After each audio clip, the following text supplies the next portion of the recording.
सो अभी last class तक हमने जो लास्ट के 2 क्लासों में हमने डिस्कस किया है क्वेश्चन नंबर 1 to 35, है ना।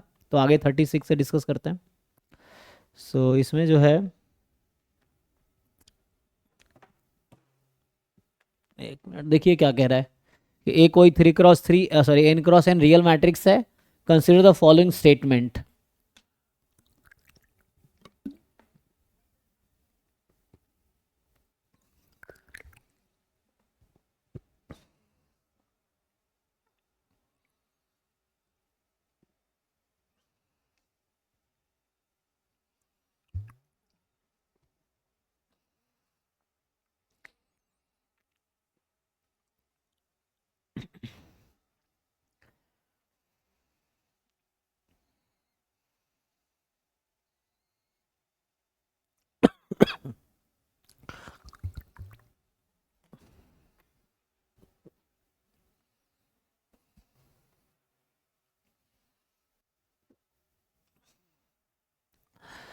तो हम लोग क्या जानते हैं, ये कह रहा है ए तो सिमेट्रिक है, then there exist C such that A plus C I, है ना, is symmetric and positive definite. तो ए प्लस सी आई का ट्रांसपोज लेंगे, A transpose plus C I transpose. तो ए ट्रांसपोज तो ए है, तो ए प्लस सी आई भी सिमेट्रिक होगा, ठीक है।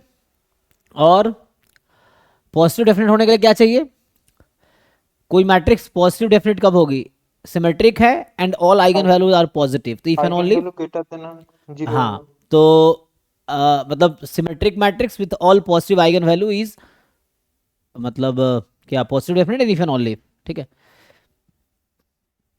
तो बताइए क्या लगता है ऐसा होगा, देयर एग्जिस्ट अ सी, क्या एक कोई ऐसा सी मिलेगा। तो एक तो ए सिमेट्रिक है, ए सिमेट्रिक है ना। सो ए जब सिमेट्रिक है तो ये गारंटी है कि ए के पास सारी आइगन वैल्यू रियल होगी। ये तो प्रॉपर्टी है कि सिमेट्रिक मैट्रिक्स हैज ऑल, है ना, रियल आइगन वैल्यू।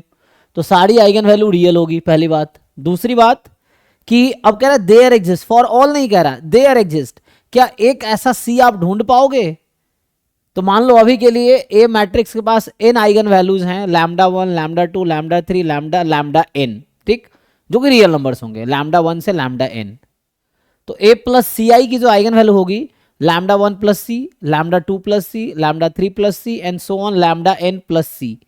अब क्वेश्चन ये है कि क्या कोई ऐसा सी मुझे मिलेगा जिसके लिए सारी आइगन वैल्यू जो ए प्लस लैम्डा आई की वो पॉजिटिव हो जाएगी, यस और नो।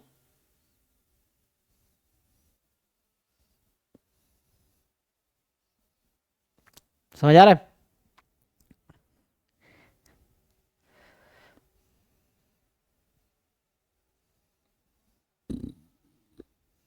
क्वेश्चन क्या है कि क्या ऐसा कोई सी की वैल्यू एग्जिस्ट करेगी जिसके लिए C plus lambda I will be positive where lambda I is a real number. तो कुछ भी नेगेटिव पॉजिटिव कुछ भी हो सकता है। तो क्या ऐसा कोई सी मिलेगा, मिलेगा या नहीं मिलेगा, क्वेश्चन ये है। हाँ सर मिलेगा। क्योंकि जो एन आइगन वैल्यू जो कोई रियल नंबर ही होगा, है ना। तो अगर एग्जांपल के लिए मान लो एक आइगन वैल्यू -1 करोड़ है, तो हम क्या करेंगे, सी को 10 करोड़ ले लेंगे प्लस में, तो पॉजिटिव नहीं बना देगा। तो मतलब चाहे आइगन वैल्यू कितनी भी नेगेटिव हो, पॉजिटिव है तो बहुत इजी हो गया, क्योंकि सी पॉजिटिव ढूंढना है तो कोई भी ढूंढ लेंगे। अगर सारी आइगन वैल्यू पॉजिटिव है ए की, तो लैम्डा प्लस सी तो हमेशा पॉजिटिव आएगी, तो कोई दिक्कत नहीं है।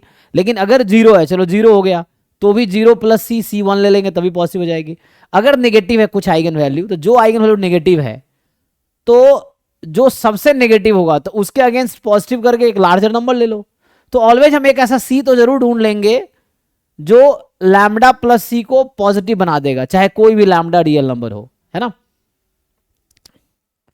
है कौन सी प्रॉपर्टी, आर्किमिडियन प्रॉपर्टी। क्या कहता है कि for every small R as a real number there exist a natural number N such that N is more than C. यही क्या था ना आर्किमिडियन प्रिंसिपल, कि हर रियल नंबर से लार्जर एक हम नेचुरल नंबर ढूंढ सकते हैं। तो आ जाएगा। तो एक ऐसा सी ढूंढूंगा कि वो लैम्डा प्लस सी को मैं पॉजिटिव बना दूंगा। लैम्डा अगर बहुत नेगेटिव है तो उसके अगेंस्ट मैं बहुत लार्ज पॉजिटिव नंबर चूज कर लूंगा, तो ऐसा हो जाएगा। तो this is true statement. A symmetric है और पॉजिटिव डेफिनेट है, तो इसका मतलब ए की सारी आइगन वैल्यू पॉजिटिव है, सिमेट्रिक है तो रियल होगी। कह रहा है there exist a symmetric and positive definite matrix B such that A is B square. अच्छा, है ना। तो ए सिमेट्रिक और पॉजिटिव डेफिनेट है. So all eigenvalue of A are positive. So there exist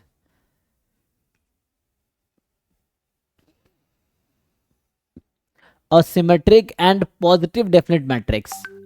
तो मतलब एक ऐसा हम सिमेट्रिक और पॉजिटिव ढूंढ पाएंगे जिसकी सारी आइगन वैल्यू पॉजिटिव हो जाएगी. बताइए आप लोगों को क्या लगता है, क्या ऐसा ढूंढ पाएंगे?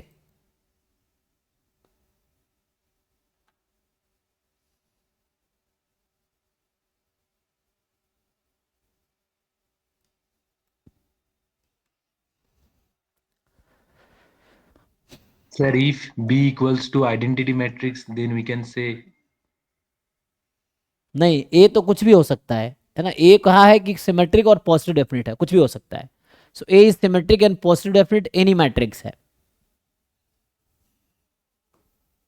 सर ए का वैल्यू से सपोज ए का आइगन वैल्यू लेमडा है, बी का रूट लेमडा होगा, जब लेमडा ग्रेटर देन 1 होगा तो सो बी का भी तो जी आइगन वैल्यू बी ग्रेटर का देन रूट 1 लैम्डा होगा. ले लेंगे.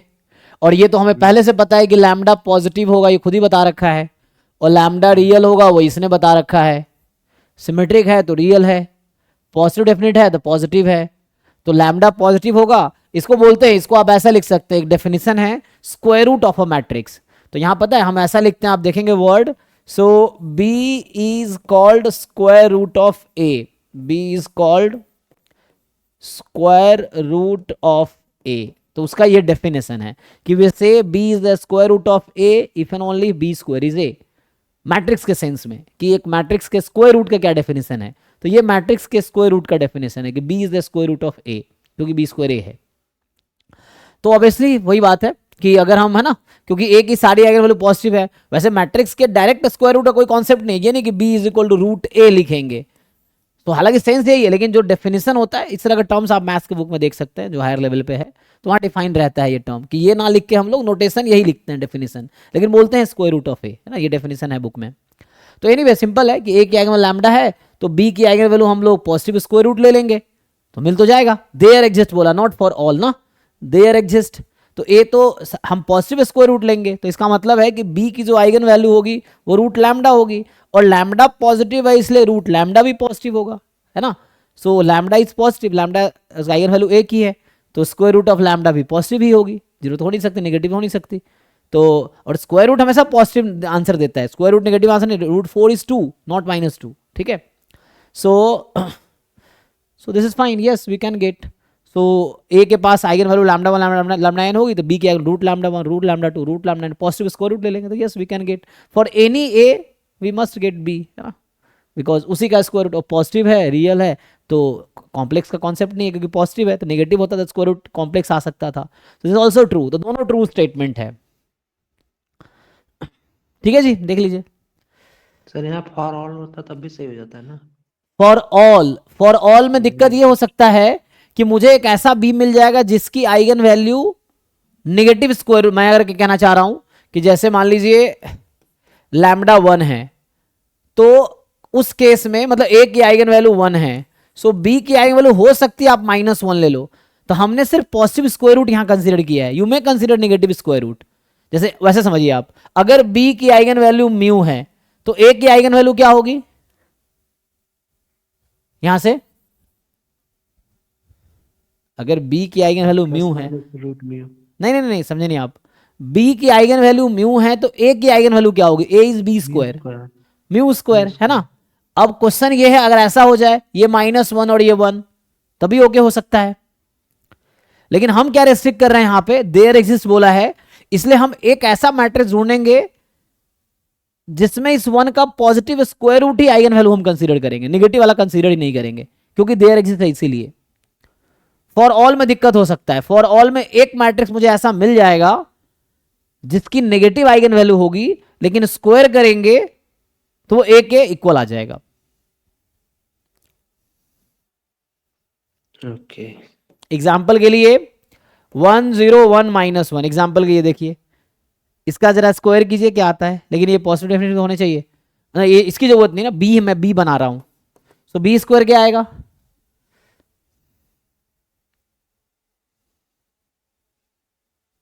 या ज़्यादा हो तो इसको 0 ले लीजिए, कोई दिक्कत नहीं है। So B square I think identity आएगी यहाँ पे, है ना। तो देखिए अभी, yes sir. So B square, इसको मैं ए बोल देता हूं। So A is positive definite but B is not positive definite. But हमने कहा देयर एग्जिस्ट वाला बोले थे, तो हम ये वाला केस लेंगे। जब देयर एग्जिस्ट आप कह रहे हैं तो हम इस केस को कंसीडर करेंगे, तब जाके ये हो जाएगा, not for all.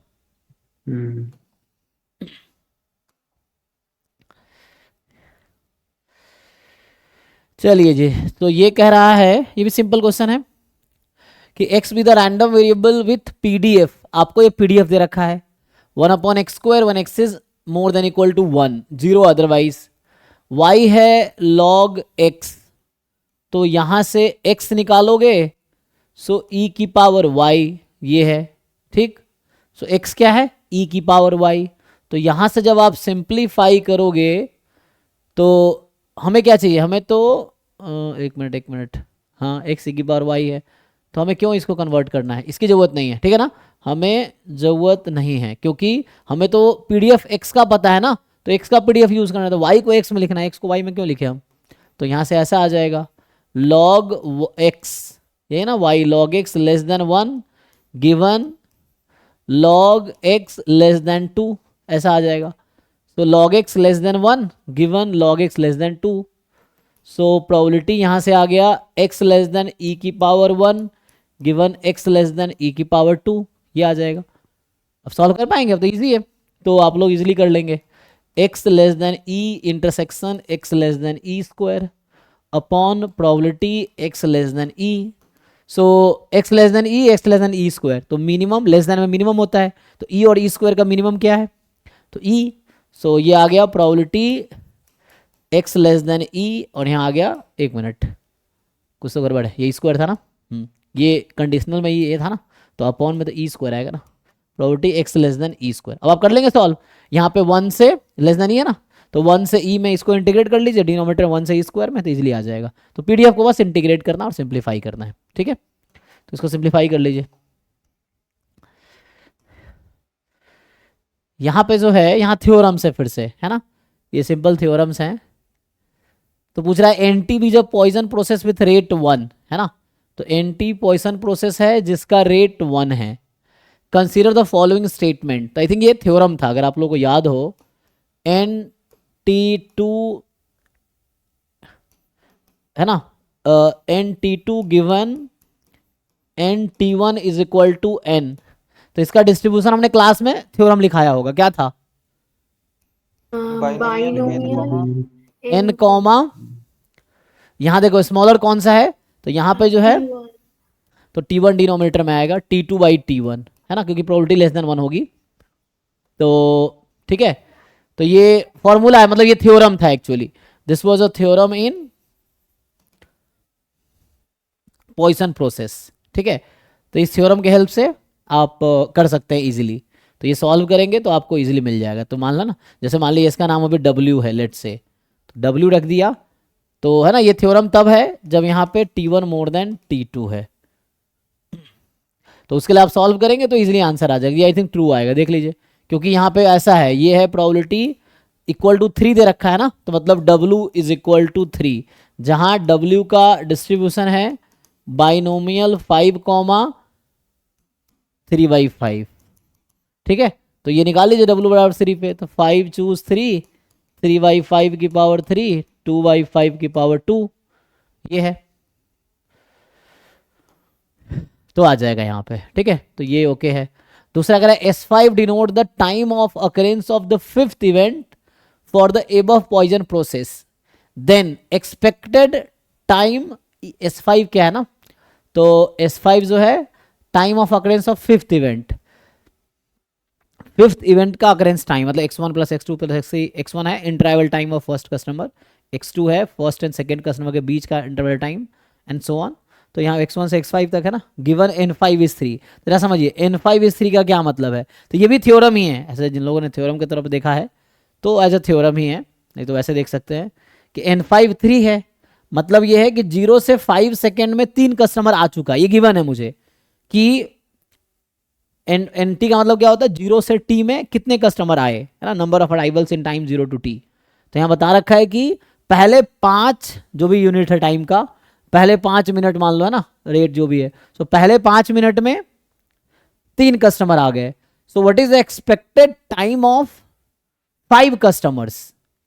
So 3 customer तो 5 मिनट में आ चुका है, तो 5 मिनट है exact time of 3 arrivals. So what is expected time of 2 arrivals? So आपको पता होगा x1 x2 x3 x4 x5 ये सब IID एक्सपोनेंशियल लैम्बडा होता है ना। तो अगला क्या होगा? अगला नेक्स्ट 2 कस्टमर के अराइवल रेट आपको निकालने हैं। तो ड्यू टू मेमोरीलेस प्रॉपर्टी जो इनिशियल 2 का जो क्या बोलते हैं एक्सपेक्टेड अराइवल टाइम होगा वही 4th 5th का भी होगा। तो पहले 2 कस्टमर का एक्सपेक्टेड अराइवल टाइम क्या होगा, या नेक्स्ट है ना 4th 5th का, मुझे पता पहला 3 कस्टमर 5 मिनट में आ चुका है। सो what is expected time of arrival of 2 customers, चाहे वो 4th 5th कंसिडर करो या 1st 2nd कंसिडर करो। गामा फॉलो करता है ना। हाँ, तो निकालिए कितना होगा, x1 plus x2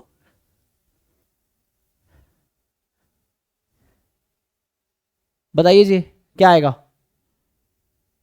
expectation x1 plus, तो क्यों गामा में क्यों जाना है, सीधा सीधा e of x1 plus x2 कितना आएगा, e x1 plus e x2, मतलब एक्सपेक्टेशन चाहिए ना। तो x1 का मतलब क्या, x1 इंटरआइवल टाइम जो होता है एक्सपोनेंशियल लैम्बडा होता है IID, तो एक्सपोनेंशियल 1 का मीन 1, तो expected arrival time of 4th customer, expected arrival time of 5th customer, तो कितना हो गया ये 7। देख लीजिए, इनको डाउट है बताइए।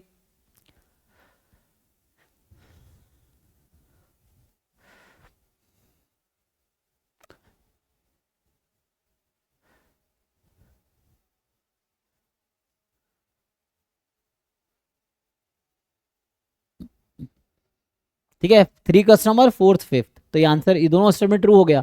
सो अगेन दोनों ट्रू है, देख लेना आंसर के में आप लोग। So both are true statement. अरे सो नेक्स्ट जो है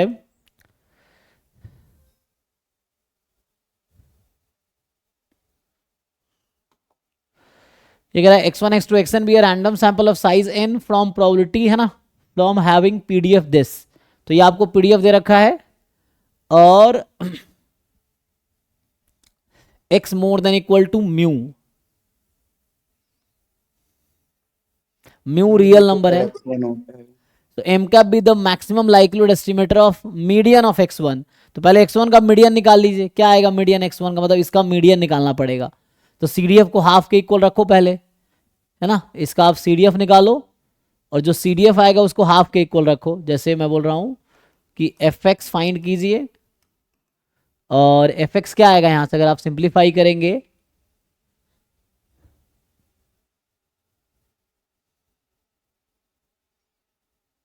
बोलो भाई को सिंप्लीफाई करके, क्योंकि x माइनस म्यू तो एक्सपोनेंशियल 1 है, तो y का अगर CDF निकालेंगे वैसे आ जाएगा 1 माइनस ई की पावर माइनस वाई, तो मे भी इसका यही आएगा 1 माइनस ई की power minus X minus mu. क्या करोगे, इस फंक्शन को इंटीग्रेट करना है आपको म्यू से एक्स में, म्यू से एक्स में इंटीग्रेट कीजिए, क्या आता है इस फंक्शन को। सो म्यू से एक्स में आई थिंक यही आएगा, तो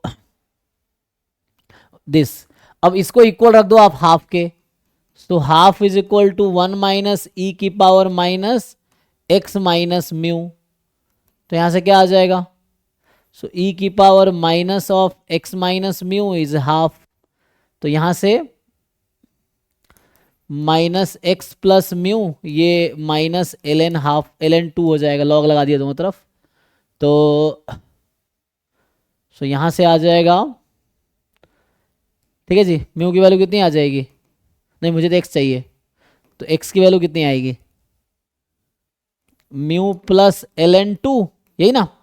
वैसे अगर आप देखते हैं आप x माइनस म्यू का जो डिस्ट्रीब्यूशन था दैट वाज एक्सपोनेंशियल 1, और एक्सपोनेंशियल 1 में जो मीडियन होता है वो log 2 होता है, तो यहाँ क्या होगा शिफ्ट हो गया जस्ट म्यू से, तो मीडियन ये जो है ना median is mu plus log 2, तो ये मीडियन है जो m कैप दे रखा है ना, तो m कैप तो नहीं m है ना, m कैप mle है इसका, तो पहले म्यू का mle निकाल लो और म्यू का mle आ जाएगा तो इसका भी आ जाएगा। म्यू का mle क्या आएगा जी,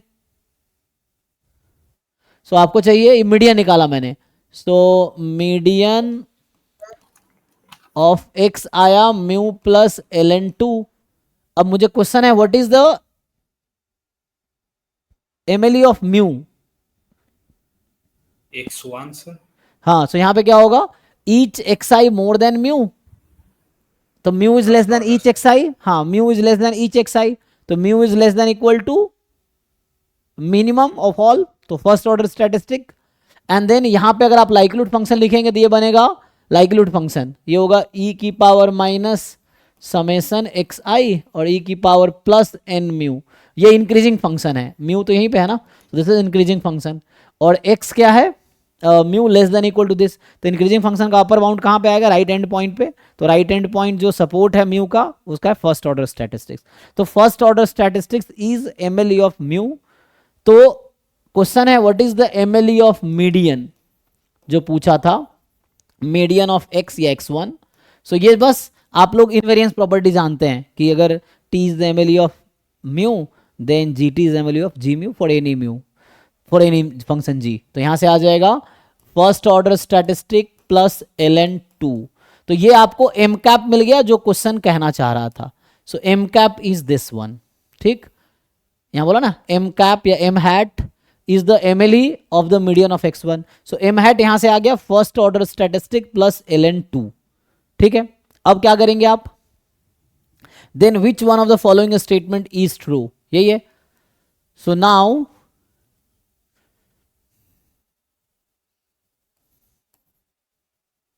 निकाल लोगे डिस्ट्रीब्यूशन, पुट कर दो, इजीली आ जाएगा। अब ये है ना, इसका क्या मतलब है कि आपको निकालना है probability this quantity less than equal to 2, less than equal to 1, less than equal to, इसमें पुट करके देखिए, या एक इन जनरल के लिए निकाल लो, बाद में के रख देना। अभी इन जनरल के लिए आप फाइंड कर लो कि यहाँ लेस देन इक्वल टू के, फिर बाद में के रख देंगे तो ये आ जाएगा।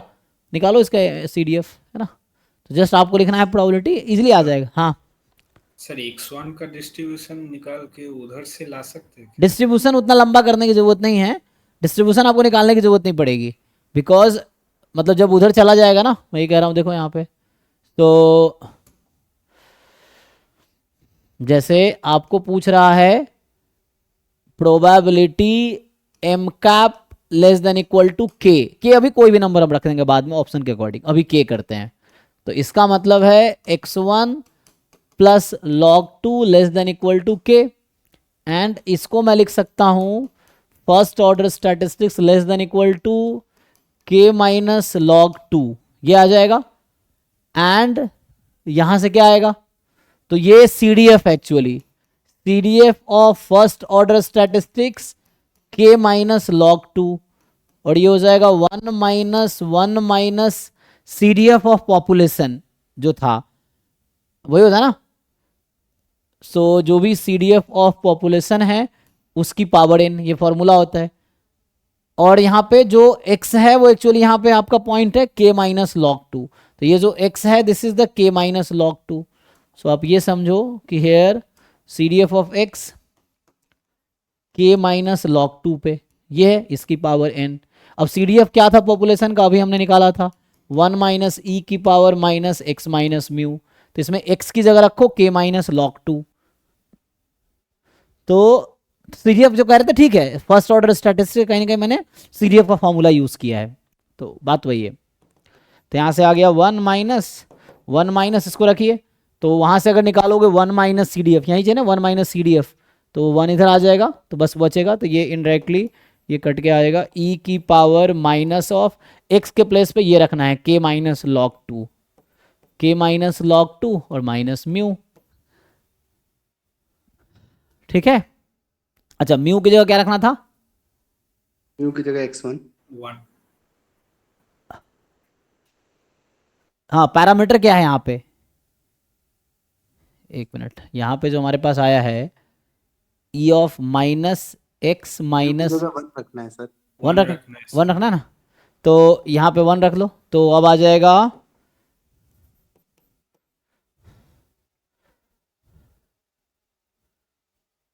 तो क्या बनेगा, अब देखो आंसर क्या बनाएगा, इसकी पावर n, ये तो चाहिए था आपको। सो ऑप्शन चेक करो, तो मैंने ये के पे निकाले ना,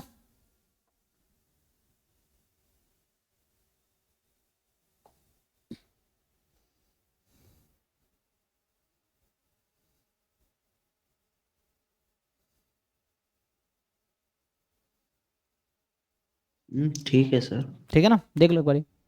k तो इक्वल्स टू 2 3 फिर इनपुट करके हो तो जाए। यहाँ पे देख लो, अब एक बार k को 2 रखो, एक बार k को 1 रखो, 3 रखो, 4 रखो, मैच करो क्या आता है। फर्स्ट आ ये जाएगा। ऑप्शन आ अच्छा यहाँ म्यू को 1 रखना है ना, इसने बोल रखा है कि म्यू को ऑप्शन में 1 सर, ये रखना है। ऑप्शन आ जाएगा। ठीक है ना। तो जस्ट आप पुट करेंगे आ जाएगा यहाँ से। म्यू को 1 रखना था तो k 2 रखेंगे तो 2 माइनस 1 1 1 माइनस लॉग 2, सो 1 माइनस लॉग 2 आ जाएगा। ठीक है, ये है, पहला ही शायद आ जाएगा, देख लीजिए फर्स्ट ही मैच कर रहा है। एमएस क्यू है क्या, सिंगल करेक्ट है ऐसे तो। ठीक है ना, आप चेक करना कि कौन किस साथ मैच करें। एक बार के को 0 1 मतलब 1 2 1 3 4 रख के आप चेक कर लो, तो ये 2 log 2 वाला ऐसे ही आउट हो जाएगा, है ना। और इधर देखना है,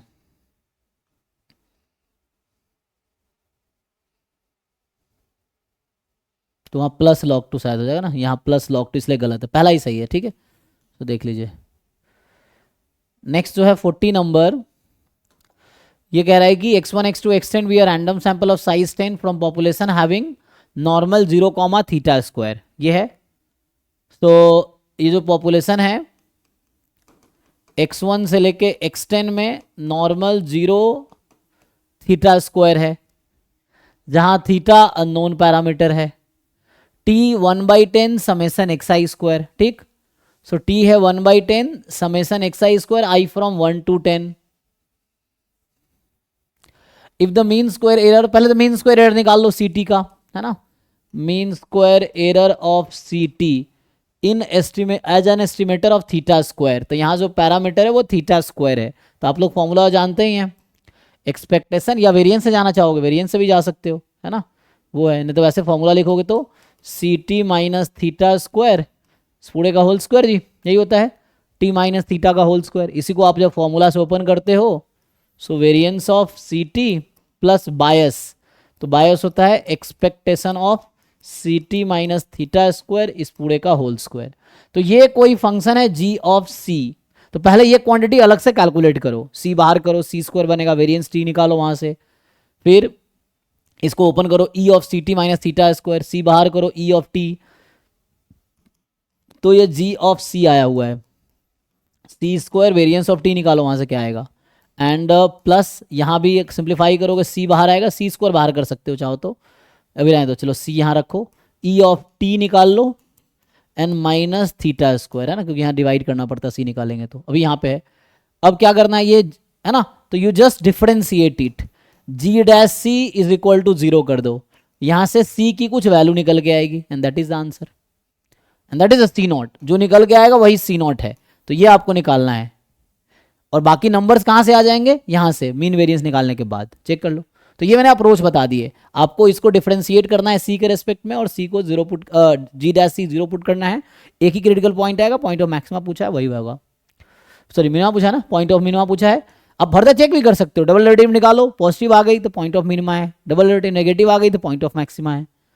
ठीक है, देख लीजिए, तो ये जस्ट कैलकुलेशन बेस्ड, ट्राई करके देखो।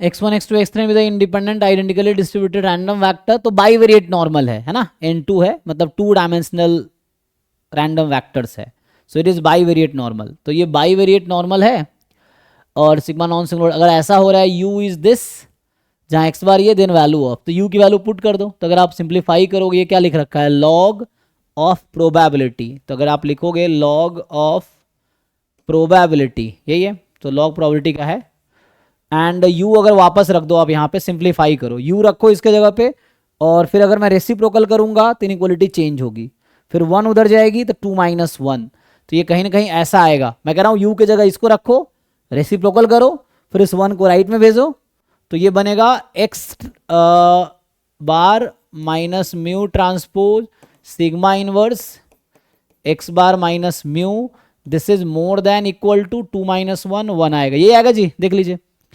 तो अभी तो ये है, अब मुझे बताओ इसका डिस्ट्रीब्यूशन क्या है ना, ये जैसे यूनिवेरिएट में होता है वही x, हाँ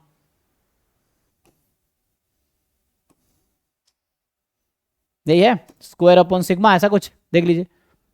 सिग्मा स्क्वायर को रिप्रेजेंट करता है ना ये तो सिग्मा स्क्वायर, तो यहाँ रूट एन होना चाहिए, तो रूट एन तो गायब है ना यहाँ पे, तो 10 से मल्टीप्लाई डिवाइड करना होगा। हाँ है ना, जैसे ये होता है तो यहाँ पे जैसे आ जाता है n time x bar minus mu upon sigma whole square, this has distribution chi square 1। तो 1 क्यों? क्योंकि ये मैं यूनिवेरिएट की बात कर रहा हूँ, जब 1 डायमेंशनल नॉर्मल है तब ये फॉर्मूला होगा। तो इसी का मल्टीवेरिएट वर्जन है, तो यहाँ मल्टीवेरिएट में क्या है, अभी तो बाईवेरिएट है और सैंपल साइज कितना है 10 है, तो यहाँ n करना पड़ेगा है ना, ये जो n है तो यहाँ पे n कर देंगे, n दोनों तरफ मल्टीप्लाई कर देते हैं, तो 10 से दोनों तरफ आप मल्टीप्लाई कर देंगे तो यहाँ 10 हो जाएगा। सो ये 10 और यहाँ भी मैं 10 कर देता हूँ। अब क्या डिस्ट्रीब्यूशन होगा इसका, लॉग ऑफ प्रोबेबिलिटी ऑफ, बताइए, काई n square 2 chi square 2 chi square p, ये यही रिजल्ट पहले भी आया है, इसी पर पहले पिछले बार 24 वाले पेपर में था शायद, सेम रिजल्ट 24 वाले पेपर में भी यूज हुआ है, एक क्वेश्चन उस पर आया हुआ है काई स्क्वायर p -1, या इसी में हो सकता है, याद नहीं है देखना, तो है ना वहाँ पे था ना काई स्क्वायर p -1, यही थ्योरम यूज हुआ वहाँ भी, इसी में था शुरू में। तो यहाँ से आ गया, ये हो गया काई स्क्वायर 2, यहाँ 1 हुआ क्योंकि 1 डायमेंशनल नॉर्मल है यूनिवेरिएट, ये बाईवेरिएट नॉर्मल है काई स्क्वायर p, और ये मोर देन इक्वल टू 10। और आपको याद होगा जो काई स्क्वायर 2 है वो एक्सपोनेंशियल विथ रेट 1/2 मीन 2, तो काई स्क्वायर 2 का जो पीडीएफ होता है ये होता है 1/2 e की पावर -x/2, ये काई स्क्वायर 2 का पीडीएफ है जो एक्सपोनेंशियल 1/2 का होता है।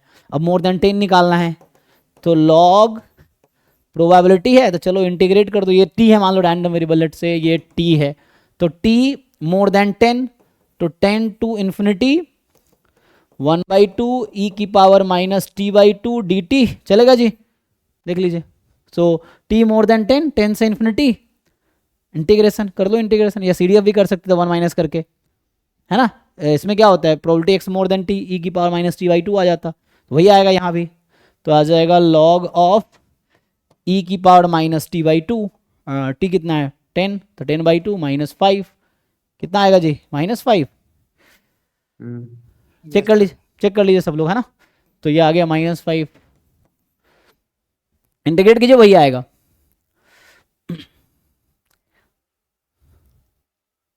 सो -5 इज द आंसर।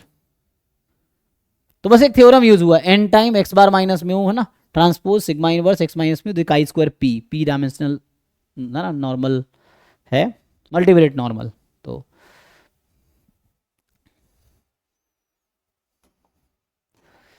नेक्स्ट है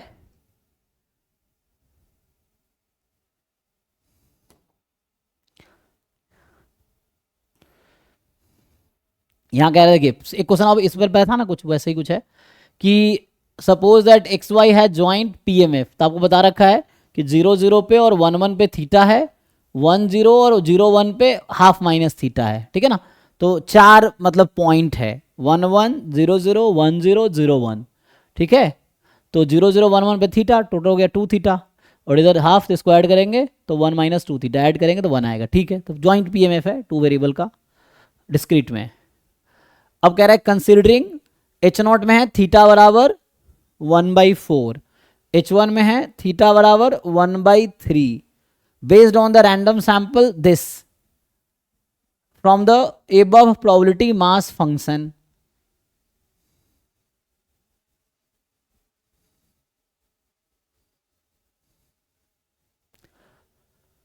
m be the cardinality of the set this. अब ध्यान दो, m कार्डिनलिटी है इस सेट की, कब, जब xi is equal to yi है, मतलब वैसे पॉइंट्स जहां xi is equal to yi है उसकी कार्डिनलिटी m डिनोट कर रहा है ना। So m cardinality of this set, small m is the observed value of m, the which of the following statement is true, the likelihood ratio test reject H0 if m is more than c, less than c, अगला है c1 से c2 के बीच होगा, and so on. देखो जो next option है बता देता हूँ, तो एक तो है m more than c, m less than c, m between c1 and c2, m less then c1, है ना, और m मोर देन c2, तो ये 2 साइडेड है ना इधर। सो नाउ बताओ क्या होना चाहिए। सर L1/L0 लगा सकते हैं। हाँ, तो likelihood function so L H not, likelihood ratio test क्या कहता है, सिंपल वर्सेस सिंपल में, so L H not upon L H one less than equal to K. अब एच नॉट में क्या है, थीटा की वैल्यू 1/4 यही है, और एच वन में क्या है, theta is equal to 1/3 less than equal to K. अब बताइए आगे क्या करेंगे, जहाँ X I equals to Y I है उसकी वैल्यू एम है, मतलब एम टाइम्स है। ये हो जाएगा ना, X I equals to Y I हो जाएगा ना, थीटा एम टाइम्स हो जाएगा। नहीं, पावर एम, मतलब वो प्रोडक्ट हो गया एम, एम का जब हम लोग लिखेंगे तो और product F total X I Y enterprise I N का है, बाकी रेस्ट एन माइनस एम हो जाएगा। X I equals to Y I हो जाएगा। सर पहले पीएमएफ कंस्ट्रक्ट करने से तो इजी हो जाएगा ना। पीएम है ना यहाँ पे, तो थीटा लिख लो। हाँ लाइक्लीहुड फंक्शन क्या होगा, लाइक्लीहुड फंक्शन हो जाएगा थीटा की पावर एम स्मॉल एम हाँ और वही, 1/2 माइनस थीटा की power small n minus small m. जैसे लाइक्लीहुड फंक्शन आप लिखेंगे तो होता क्या है, fx1 fx2 fx3, मतलब अगर पीएमएफ है तभी probability at x1 x2 xn, so there are n points, ठीक। तो n पॉइंट्स में क्या हो रहा है कि या तो एक्स वाई इक्वल होगा या डिफरेंट होगा, दो ही केस है, या तो एक्स वाई इक्वल है या डिफरेंट है, यही ना। तो क्या हो सकता है, इसने कहा है कि कैपिटल एम कार्डिनलिटी है जब X I Y I equal है और स्मॉल एम ऑब्जर्व्ड वैल्यू है एम की। इसका मतलब there are small M number of points in the sample, bivariate sample है, small M number of point है सैंपल में जहां X I Y I equal है, और बाकी जो बचे सैंपल साइज टोटल कितना है n, तो बाकी जो बचे small n minus small m, वहां पे सैंपल साइज जो है डिफरेंट। मैं आपको बताऊं कि ये m जो है इसकी कार्डिनलिटी है, तभी मैं m लिखता हूं, और m कॉम्प्लीमेंट जो होगा कि दोज i इसकी कार्डिनलिटी जहां एक्स आई डिफरेंट है वाई आई से, है ना, i बिटवीन 1 एंड n, ये समझिए आप। सो m कॉम्प्लीमेंट में कितने नंबर आएंगे, n माइनस m, इसकी ऑब्जर्व्ड वैल्यू m है, so there are m number of points, ठीक है ना, in this set and there are n minus m number of point in this set। तो likelihood function में n points हैं, तो मतलब m नंबर ऑफ पॉइंट जहां पे x I Y I equal है, और इक्वल होने की प्रोबेबिलिटी थीटा है, तो इसका मतलब थीटा की पावर m एंड बचे कितना, हाफ माइनस थीटा उसकी पावर n माइनस m। तो ये है आपका लाइक्लीहुड फंक्शन, पहले तो ये समझिए, है ना। लाइक्लीहुड क्या होता है, पीएमएफ, प्रोडक्ट ऑफ पीएमएफ। अगर लाइक्लीहुड फंक्शन वैसे लिखते हैं डेफिनेशन बाइवेरिएट में, तो product I from 1 to n, probability x is equal to X I comma Y is equal to Y I, यही बनेगा। So capital x is equal to X I and capital y is equal to Y I. So now समझ आ रहा होगा आप लोग, easily अब कर लेंगे। अब तो जो मैं पहले लिखा था कि theta is equal to 1/4 against theta is equal to 1/3, तो यहां से आ गया थीटा की पावर 1/4 1/2 माइनस थीटा की पावर n, सैंपल साइज कितना, 1/4 की पावर स्मॉल हाँ मतलब वही, अच्छा पहले वही लिख दे रहा हूँ ना, एक मिनट, थीटा था ना m ना, क्योंकि हमें थीटा है, m तो हमें m के टर्म में आंसर चाहिए, m तो पता नहीं है ना, m के टर्म में आंसर, यहाँ लिखने में गलती हुआ है, तो यहाँ से आएगा, क्योंकि हमें लिखना है लाइक्लीहुड फंक्शन, इसमें थीटा को रखना है 1/4, लाइक्लीहुड फंक्शन में थीटा को 1/4 रखना है। सो 1/4 की पावर m, थीटा केवल 1/4 है, m की नहीं, वो पहले मैं है ना m लिख दिया था। सो 1/2 माइनस 1/4, ये 1/4 ही हो जाएगा ना, तो 1/4 ही हो जाएगा, 1/2 माइनस 1/4 थीटा रखने पे, सो 1/4 की power n minus m, n upon ऐसे ही थीटा को 1/3 रखना है, सो 1/3 की पावर m, 1/2 माइनस 1/3 कितना, 1/6, सो 1/6 की पावर हो जाएगी n minus m less than equal to k। Simplify कर सकते हैं आप लोग, इसको करिए, तो m n है ना, तो ऐसा आंसर आ जाएगा। तो ये तो पावर, यहाँ तो पावर n हो गया एक्चुअली, और n तो फिक्स कांस्टेंट, हमें आंसर m के टर्म में निकालना है, क्योंकि m यहाँ पे टेस्ट, यहाँ समझिए m as a test statistic काम कर रहा है, ये चीज़ है। सो ये तो n हो जाएगा ना, ये पावर n हो जाएगा, तो ये उधर भेज सकते हो आप, यहाँ से निकाल लो कितना आता है, तो उससे आंसर आ जाएगा। ठीक है जी, इसको उधर बुला लो, सिंप्लीफाई करो, अगर मैं यहाँ लिखूंगा तो ये हो गया न्यूमरेटर में 1/4 की पावर n डिनोमिनेटर में m वाला टर्म एक साथ कर लो, तो m वाला टर्म एक साथ करोगे तो 1/6 की पावर है ना m हो जाएगी, तो 6/3 2 की पावर m हो जाएगी। ठीक है जी, अब बाकी बचेगा 1/6 की power n less than equal to k। तो ये तो n as a fix constant है, इसको उधर भेज दो, तो 1/2m less than equal to something, मतलब 2m more than equal to some k1, ऐसा आएगा जी। लॉग ले लो चाहो तो, लॉग ले लो, तो m more then some c, log तो इंक्रीजिंग फंक्शन है, देख लीजिए बाकी लोग। ठीक है,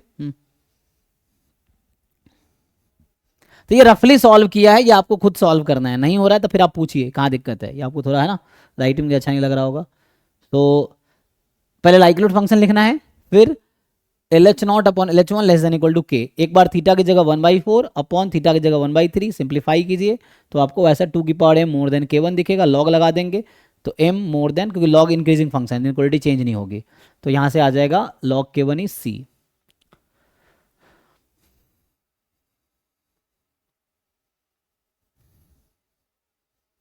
ठीक है जी, नाउ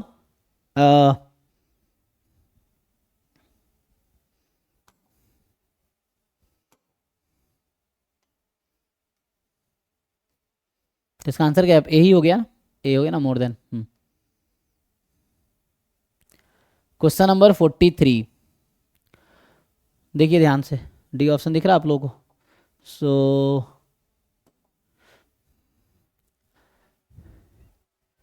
ट्राई कीजिए। सो जी एक्स आपको दे रखा है F x plus F of 2 minus x for all x between 0 and 2, जहाँ एफ फंक्शन है 0 2 से आर में और वो कॉन्टिन्यूअस है, ट्वाइस डिफरेंशिएबल भी है। जी डैश डिनोट करा डेरिवेटिव को, डबल डैश, ठीक है। So which of the following is not true, एक ऑप्शन जो ट्रू नहीं है वो पूछ रहा है, कौन सा एक ऑप्शन है जो ट्रू नहीं होगा, थोड़ा सोचिए, मैं 2 मिनट में आता हूँ।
चलिए जी देखिए, सो क्या कह रहा है, there exist C between 0 to 2 such that G dash C is 0, क्या ऐसा कोई सी एग्जिस्ट करेगा जिसके लिए जी डैश सी 0 होगा। ये तो सही है। तो जैसे है ना, यहाँ से आप जी पे लगा सकते हैं रोल्स थ्योरम, है ना, तो दोनों में जीरो सेम आ रहा है, जीरो जी टू। G0 निकालेंगे तो F0 प्लस F2 ये रहेगा, और G2 निकालेंगे तब भी आएगा F0 प्लस F2, तो इसका मतलब ये समझ आएगा G0 और G2 इक्वल है। तो आप जानते हैं कि F चूंकि है ना यहाँ पे कॉन्टिन्यूअस डिफरेंशिएबल है तो G उसी का सम है, तो कॉन्टिन्यूअस डिफरेंशिएबल G भी होगा, तो G कॉन्टिन्यूअस है, डिफरेंशिएबल है, G2 is equal to G0 है, तो इसका मतलब है there exist C such that in 0 2 such that G dash C आपका 0 आएगा, ये रोल्स थ्योरम का स्टेटमेंट है, तो ये तो ट्रू स्टेटमेंट है, this is a true statement. ठीक, अब कह रहा है अगर डबल डेरिवेटिव पॉजिटिव है f का 0 2 पे, हमें फॉल्स स्टेटमेंट चुनना है, तो g स्ट्रिक्टली डिक्रीजिंग फंक्शन होगा 0 1 पे। g strictly decreasing function on 0 1, अगर f का डबल डेरिवेटिव पॉजिटिव है तो मुझे कोई सुटेबल एग्जांपल बताइए आप लोग, कोई भी एक सुटेबल एग्जांपल बताइए जहां पे डबल डेरिवेटिव पॉजिटिव हो जाता हो 0 2 पे, ऐसा एक एफ बताइए। एग्जाम्पल क्यों ले रहा हूँ, मैं ट्राई कर रहा हूँ डिस्कार्ड करने का, है ना, इसीलिए। X square. चलिए एक्स स्क्वायर ले लेते हैं। तो एक्स स्क्वायर का डेरिवेटिव 2x, डबल डेरिवेटिव 2, ठीक है, फाइन। तो अब बताइए यहां से एफ एक्स मैं ले रहा हूं इस एग्जाम्पल में एक्स स्क्वायर, तो आप जी एक्स निकालिए। जी एक्स क्या बनेगा, x square plus 2 minus x का होल स्क्वायर, राइट। नाउ अब आप सोचिए क्या ये स्ट्रिक्टली डिक्रीजिंग है 0 1 पे, तो हम क्या करेंगे, जी डैश एक्स निकालेंगे। कितना आएगा, इधर से आएगा 2x एंड सो है ना, कितना होगा 2x, बताइए आगे, माइनस 4 माइनस 2x, मतलब और आ जाएगा, कैंसिल हो जाएगा। ये ना, नहीं कैंसिल नहीं होगा, 4x माइनस 4 आएगा, ठीक। अब नाउ ये है कि 4x माइनस 4 इस इंटरवल पे क्या है, पॉजिटिव है कि ये नेगेटिव है, नेगेटिव।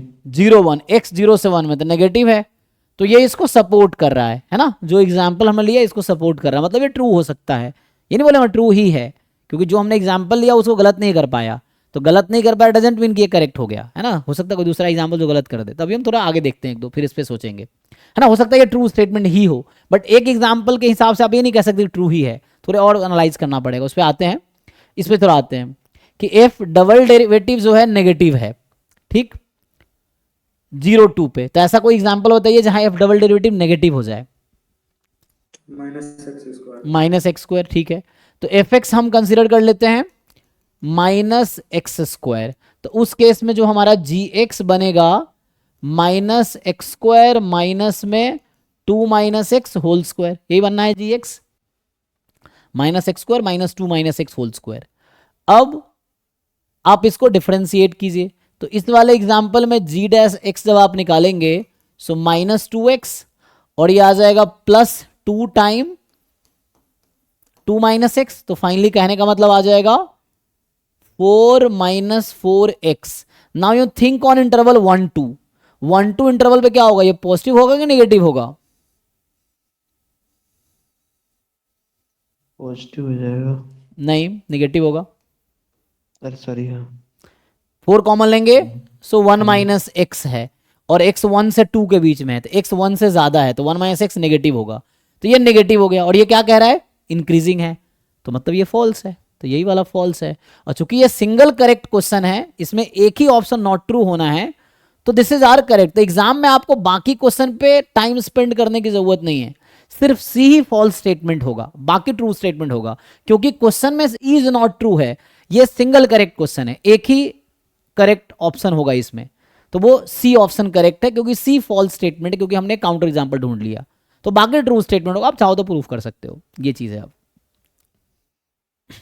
जैसे यहां पे लॉजिकली क्या है कि डबल डेरिवेटिव 0 है हर पॉइंट पे, तो डबल डेरिवेटिव 0 है हर पॉइंट पे, इसका क्या मतलब है, ऐसा कौन सा फंक्शन है जिसका डबल डेरिवेटिव हर पॉइंट पे 0 होगा,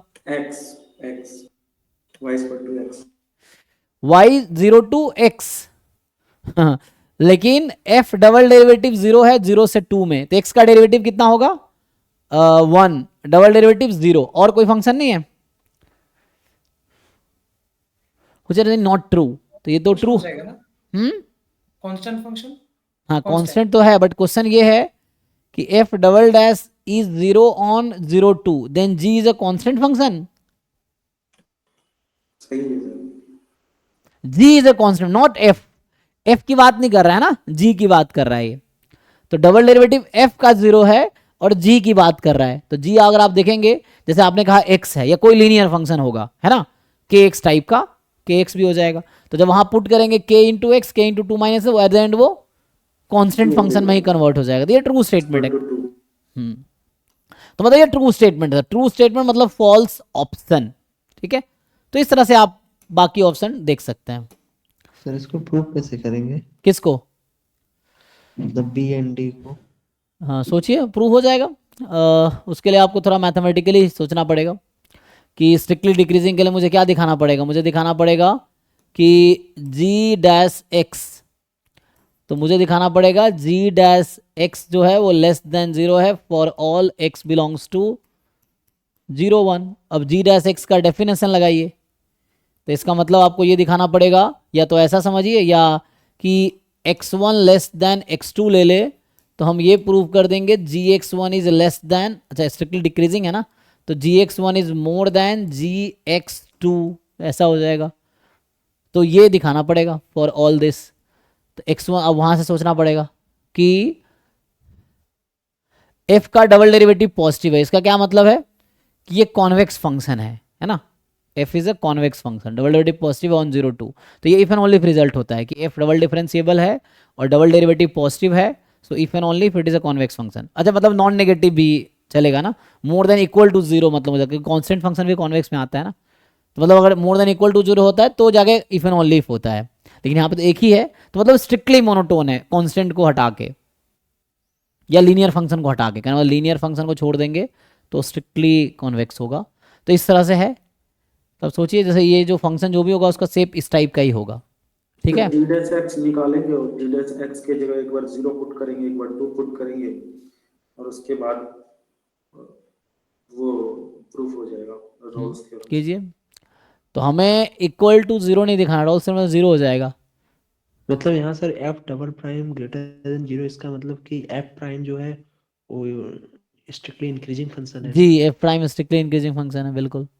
तो यहाँ से जैसे g डैश x निकालेंगे तो F prime x minus F prime 2 minus x ये होगा, और एफ प्राइम जो है स्ट्रिक्टली इंक्रीजिंग फंक्शन है, यही ना, क्योंकि डबल डेरिवेटिव पॉजिटिव है, तो एफ प्राइम स्ट्रिक्टली इंक्रीजिंग है। और स्ट्रिक्टली इंक्रीजिंग का क्या मतलब है कि अगर x1 मोर देन x2 है तो f डैश x1 जो होगा strictly more than f dash x2 होगा, ये है। इसको वहाँ इंप्लीमेंट कीजिए। अब x और 2 माइनस एक्स में ध्यान दीजिए, 0 से 1 के बीच x और 2 माइनस एक्स में क्या रिलेशन रहेगा, जब x 0 से 1 के बीच है तो कौन ज़्यादा होगा कौन कम होगा? 2 माइनस एक्स बड़ा होगा। बड़ा होगा। अब हमें पता है कि f डैश x क्या है, स्ट्रिक्टली इंक्रीजिंग है, तो f डैश ऑपरेट कीजिए दोनों तरफ, तो f dash x has to be less than f dash 2 minus x, left में बुला लीजिए। तो यहां से ये प्रूफ हो गया g dash x is negative, तो ये हो गया प्रूफ आपका। यस तो वहां से जो हमें चाहिए था कि स्ट्रिक्टली डिक्रीजिंग है, तो ये प्रूफ कर दिया हमने कि g dash x strictly decreasing है, ये हो गया। तो यहां से स्टार्ट किया सिंस दिस एंड देन ये प्रूफ हो गया। तो इस तरह से लिखना पड़ेगा, वैसे इसका भी है। तो इसका मतलब हो गया कि एफ डैश एक्स कांस्टेंट है, और एफ डैश एक्स कांस्टेंट होने का मतलब है कि एफ लीनियर है, ये चीज है, एफ लीनियर है। और यहाँ एफ को लीनियर रख दीजिए, के एक्स के इंटू 2 माइनस एक्स, तो जी कांस्टेंट आ जाएगा, तो वो प्रूफ हो गया। ओके तो थोड़ा सोचेंगे तो हो जाता है, वो थोड़ा सोचना पड़ेगा उसके लिए। तो हमें तो सर्वे को मिल गया सही, उसी को लेके आगे बढ़ जाएंगे एमसीक्यू। तो for any subset u of Rn, LU is a span है ना, लीनियर स्पैन होता है। सो LU is the linear span of u, और u क्या है आपका, सबसेट है Rn का। अब पूछ क्या रहा है, for any two subsets T and S of Rn विच, सारे ऑप्शन दे रहा, विच one of the following option is not true. फिर से एक ही कोई होगा जो नॉट ट्रू होगा। तो अगर आप एक एग्जांपल ढूंढ लेते, एक कोई ऑप्शन नॉट ट्रू, बाकी 3 ट्रू स्टेटमेंट होगा, एक कोई स्टेटमेंट नॉट ट्रू होगा। देखिए, तो ये तो डबल लीनियर स्पैन लगाने से कोई फायदा होता है?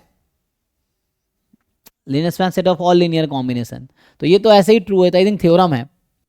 डबल लीनियर स्पैन का कोई इफेक्ट नहीं होगा, डबल लीनियर, एक बार लीनियर स्पैन लो डबल लो बात बराबर, ये तो ऐसे ही ट्रू है, थ्योरम है। ये सब थ्योरम के स्टेटमेंट्स ऐसे। तो कह रहा है टी अगर प्रॉपर सबसेट है एस का, तो linear span of T is also proper subset of L S. जरूरी तो नहीं है, ये बहुत इजी सा एग्जाम्पल ढूंढ लेंगे आप। कि अभी के लिए मैं बात करूं, चलो यहां पे ले लेते हैं 1 1, ठीक, और एस ले लेते हैं 1 1 2 2।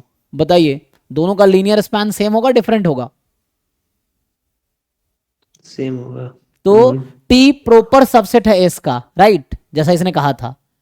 तो लीनियर स्पैन ऑफ टी निकालेंगे, लीनियर स्पैन ऑफ टी, तो ये होगा सी कॉमा सी, है ना, एक ही वेक्टर ये होगा। और अगर लीनियर स्पैन ऑफ आप एस निकालेंगे वो भी सेम ही आएगा, सी कॉमा सी। तो दोनों इक्वल हो गया, तो प्रॉपर सबसेट तो नहीं आया, प्रॉपर सबसेट में इक्वल अलाउड नहीं है, तो इसका मतलब ये फॉल्स है, और फॉल्स है तो यही करेक्ट ऑप्शन है। तो बाकी 3 ऑप्शन को देखने की जरूरत ही नहीं है एग्जाम में।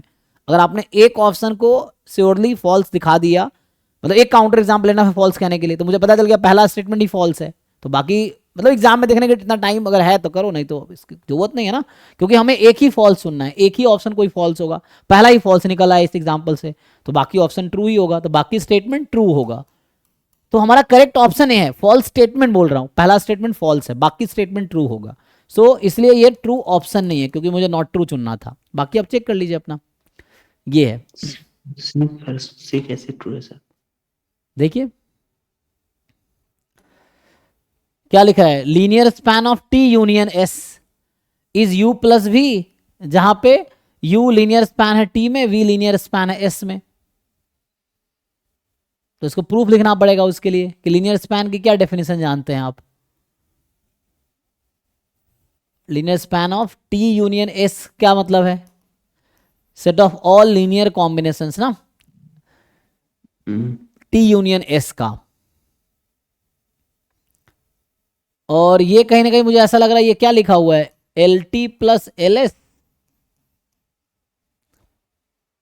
डायरेक्ट सम टाइप का लिखा है क्या? ये थ्योरम होगा, ये कोई थ्योरम जिसका प्रूफ देखना पड़ेगा आपको, लीनियर स्पैन का जो है ना, ये कोई थ्योरम है। टी एस जो है डायरेक्ट सम में है क्या?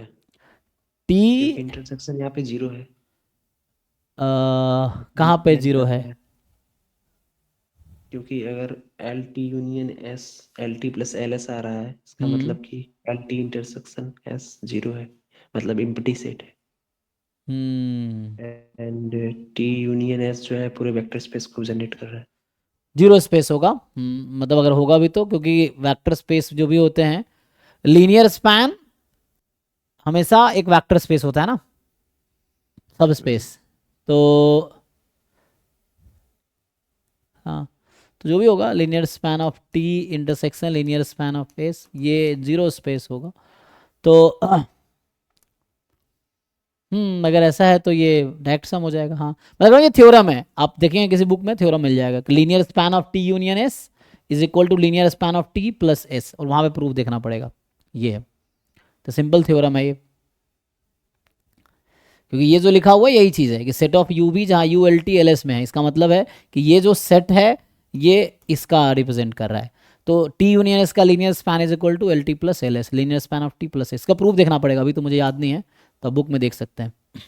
Okay so sir next option D बता दीजिए। डी देखो ध्यान से, इसमें क्या है, अल्फा बीटा गामा 3 फैक्टर है, इस तरीके से ऐसा हो रहा है, तो बताओ लीनियर स्पैन ऑफ। तो आप ट्राई करो ना, आप खुद भी कर लोगे, आप ट्राई करके नहीं आए हो, ये तो बहुत आसान सा है। सेम चीज आएगा। हाँ, क्योंकि एक दूसरे डिपेंडेंट हो गया ना, अल्फा बीटा गामा तो डिपेंडेंट हो गया यहाँ पे, तो अल्फा बीटा जो स्पेस जनरेट करेगा वही बीटा गामा जनरेट करेगा। क्यों? क्योंकि अल्फा बीटा गामा डिपेंडेंट है तीनों एक साथ। तो हम यहाँ चाहे तो बीटा को अल्फा गामा के टर्म में लिख सकते हैं, चाहे तो अल्फा को बीटा गामा के टर्म में लिख सकते हैं, ये चीज़ है। तो जैसे यहाँ गामा को हटा के मैं चाहूँ तो बीटा और अल्फा में लिख सकता हूँ, और ये वही जनरेट करेगा जो ये जनरेट करेगा। आप लिख के देखो ना, गामा को हटा के ये लिख दो तो उससे सिंपली आ जाएगा। So alpha beta linear combination में आ जाएगा, सो गामा लीनियर कॉम्बिनेशन में लिख पाएंगे।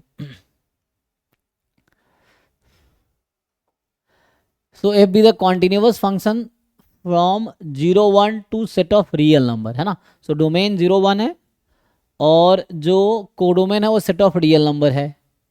Then which one of the following statement is not true. फिर से, है ना, ज़्यादातर इन्होंने क्या किया, देखो होता क्या है ना, जैसे ये लोग क्या करते हैं, जो थ्योरम्स होते हैं 3-4 पार्ट होते हैं इफ एंड ओनली वाले, उस तरह से, या कोई 3-4 थ्योरम उठा लिए और डाल दिए, एक स्टेटमेंट में गलत कर दिया और बाकी ऐसे हो गए, तो इस तरह से उठा लेते हैं। या सिंपल कोई क्वेश्चन ही है, क्वेश्चन कोई तो ऑप्शन बना देते हैं कि so for any sequence x n in 0 1 series n from 1 to infinity f x n upon n square absolutely convergent होगा। तो आप मुझे कोई सीक्वेंस सजेस्ट कीजिए एक्स एन में जिसके लिए ये कन्वर्जेंट ना हो, ऐसा कोई सजेस्ट कर सकते हैं 0 से 1 में।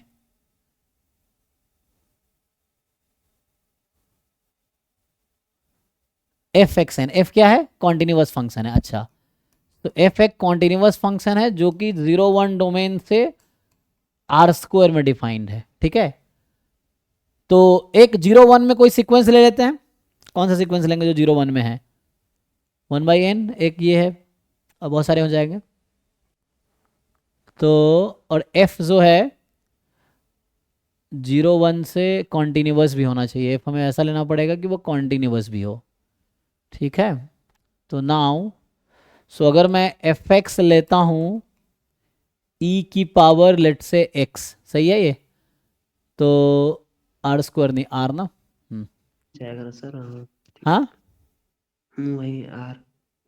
ठीक है ना, हाँ। तो कॉन्टिन्यूअस फंक्शन है 0 से 1 में, मैं ex ले लेता हूँ मान लो अभी के लिए, और e of 1/n upon 1/n square, तो ex का एक्सपेंशन लिखोगे तो वो थोड़ा कन्वर्जेंट ही हो जाएगा, तो दिक्कत नहीं लग रहा है, ट्रू है। देखते हैं अभी, तो इसको अभी चेक करना पड़ेगा, है ना। सो एब्सोल्युटली कन्वर्जेंट का इसकी limit n tends to infinity निकालेंगे तो क्या आएगी, क्योंकि एफ एक्स एन जो है ये क्लोज एंड बाउंडेड इंटरवल है, तो f का जो इमेज होगा वो क्लोज एंड बाउंडेड होगा, मतलब f बाउंडेड फंक्शन है, जो भी है बाउंडेड फंक्शन होगा क्योंकि डोमेन बाउंडेड है।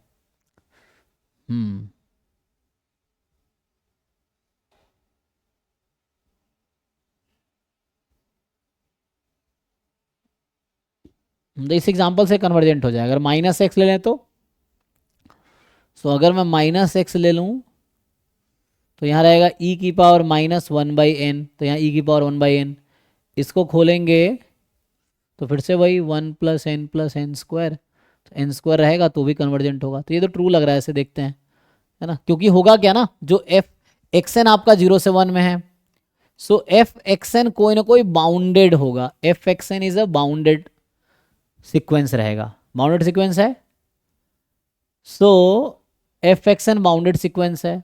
और अगर एक्सएन कन्वर्जेंट है, जैसे -1 की पावर n अगर लेंगे तब भी कन्वर्जेंट होगी, तो एफ एक्सएन अगर कन्वर्जेंट होगा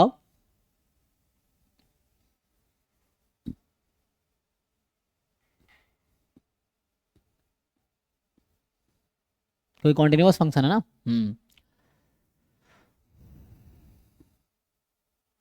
मतलब मैं कह रहा हूँ इसको तो कंपैरिजन टेस्ट लगा लो आप 1/n स्क्वायर के साथ। अगर मैं लिमिट कंपैरिजन टेस्ट लगाऊं, या कंपैरिजन टेस्ट भी लगा सकते हो, क्योंकि ये 0 से 1 में बाउंडेड है, तो जो भी एफ एक्स होगी वो बाउंडेड ही होगी, तो मैं मान लो ए से बी में बाउंडेड है। अब होगा क्या कि जैसे f x n less than equal to this है, तो मैं ये कह रहा हूँ कि f x n upon n square less than equal to B upon n square लिख सकते हैं, ठीक है। नाउ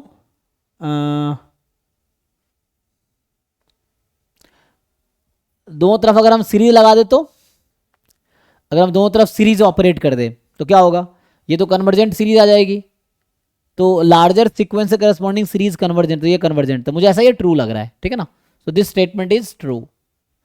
दूसरा आते हैं, मॉड एफ एक्स इज 1, तो मतलब एफ एक्स इज +-1, यही ना, या तो +1 या -1। तो क्वेश्चन है 0 to 1 नहीं, ऐसे तो है ना, कह रहा है मॉड एफ एक्स जो है 1 है for all x between 0 and 1, तो अभी के लिए 1 रख ले, तो 1 का तो 1 आ जाएगा, -1 रख ले, -1 आ जाएगा, बीच का कोई ले लो आप जिसका मॉड 1 आता हो, for all x between 0 and 1। तो यहाँ पे कौन सा फंक्शन, तो रियल वैल्यूड लेने हैं ना, ठीक है ना, क्योंकि यहाँ तो इजीली ओपन कर सकते हैं हम लोग ना, तो इसका मतलब एफ एक्स या तो +1 या -1 है, दो ही पॉसिबिलिटी है। सो +1 फॉर ऑल एक्स या -1 फॉर ऑल एक्स, या थोड़े से वैसा कर सकते हो, लेकिन ध्यान रखना कि एफ कॉन्टिन्यूअस था तो आप डिसकॉन्टिन्यूअस नहीं कर सकते।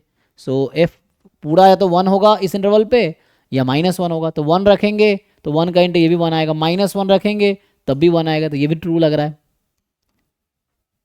नाउ कह रहा है कि xn is a sequence in 0 1, ठीक, such that f x n is convergent then xn is convergent.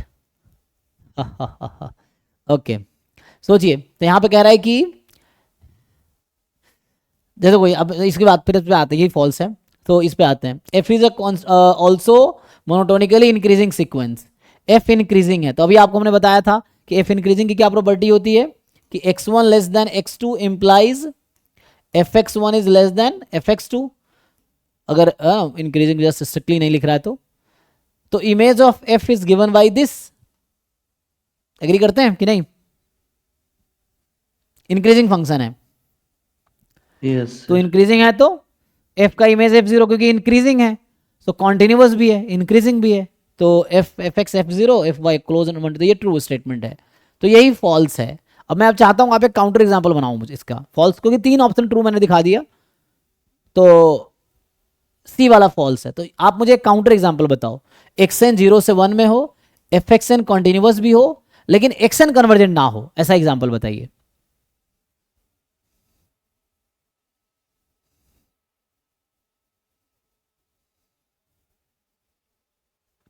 पता अगर ऐसा होता एक्सएन सीक्वेंस 0 1 में है, एक्सएन कन्वर्जेंट है, तो एफ एक्सएन कन्वर्जेंट होगा, ये सही हो जाएगा। ऐसा होता कि x n is convergent then f x n is convergent, अगर कॉन्टिन्यूअस फंक्शन है तो एक्सएन की लिमिट एल है तो एफ एक्सएन की लिमिट एफ एल होगी कॉन्टिन्यूअस फंक्शन के लिए। लेकिन यहां पे इन्होंने एफ एक्स एल को ही कन्वर्ज करा दिया है, देन डज नॉट गारंटी कि एक्सएन कन्वर्जेंट होगा। तो आप मुझे एग्जाम्पल बताओ, ऐसा कौन सा एग्जाम्पल है?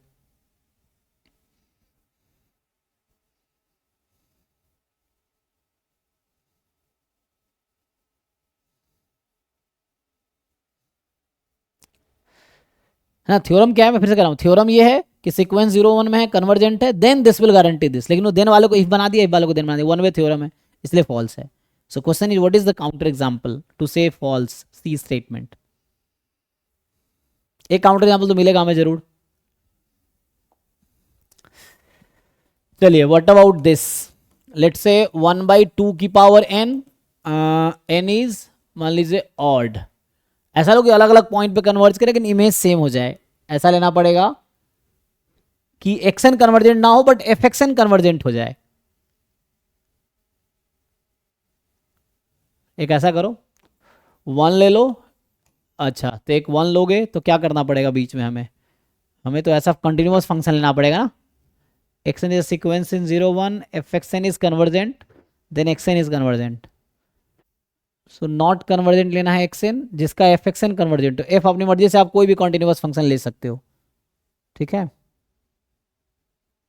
जैसे मैं कर रहा था ना, ठीक है। तो ये जो है 1/2 की पावर n जो मैं ले रहा था,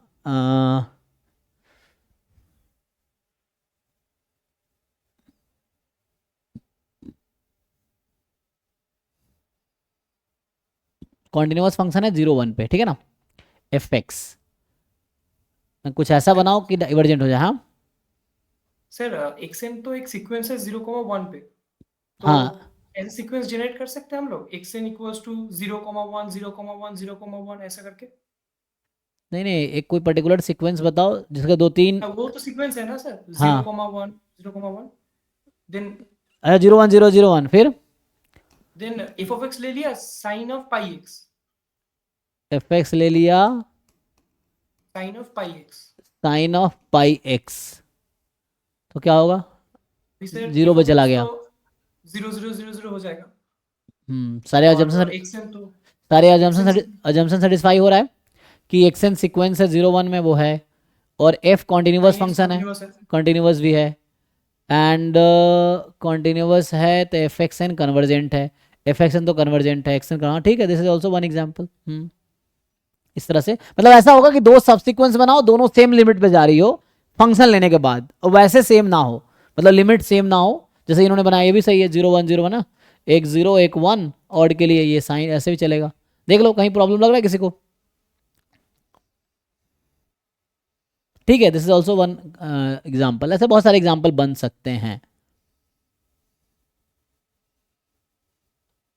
ठीक है, दिस ऑल्सो है ना, तो ये फॉल्स है ड्यू टू दिस एग्जाम्पल, ऐसे बनाया जा सकता है कई सारे एग्जाम्पल।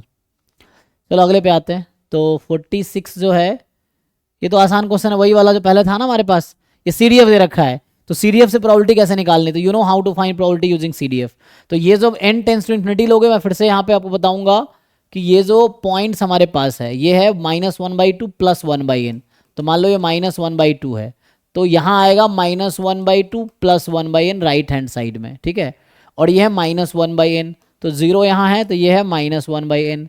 n जब बहुत लार्ज लेंगे तो ये यहाँ तक आ जाएगी, यहाँ तक आ जाएगी। तो कहने का मतलब ये -1/2 कभी इंक्लूड नहीं होगा, 0 कभी इंक्लूड नहीं होगा। तो ये -1/2 से मतलब ये जो प्रोबेबिलिटी है पहली वाली, दिस विल बी, बस आपको ये सोचना है इंक्लूड होगा कि नहीं होगा, बस इतना ही सोचना है कि कहाँ इक्वलिटी लगाने कहाँ नहीं लगाने हैं। तो जो -1/n है वो 0 के लेफ्ट साइड में है, ठीक, और -1/2 + 1/n तो ये राइट साइड में है। n टेंस टू इन्फिनिटी लगाओगे तो ये जो -1/n है वो 0 को कन्वर्ज करेगी बाई लेफ्ट साइड, ठीक है, सही है, देख लो। तो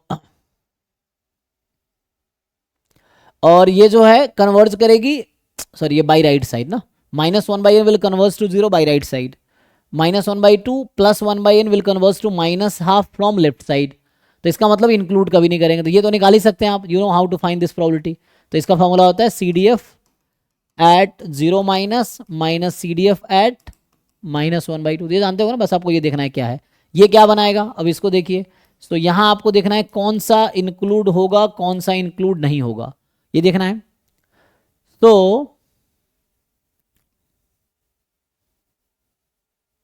x -½ से 0, ठीक।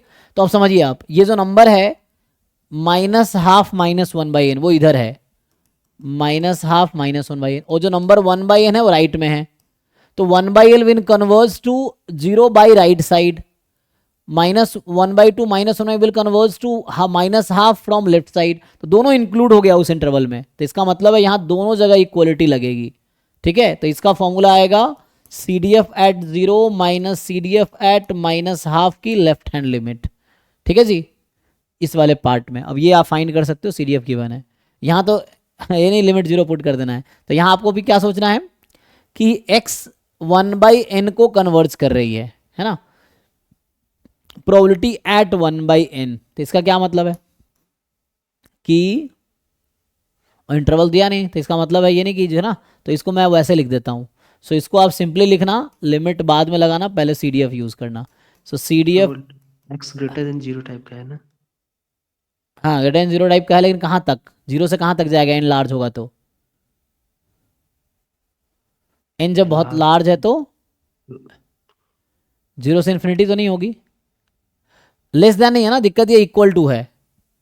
सो 1/n minus CDF at 1/n left hand limit, तो कितनी होगी 1/n, कहाँ पे वो देखना पड़ेगा, पॉजिटिव में, 1/n की लेफ्ट हैंड लिमिट भी पॉजिटिव ही होगी,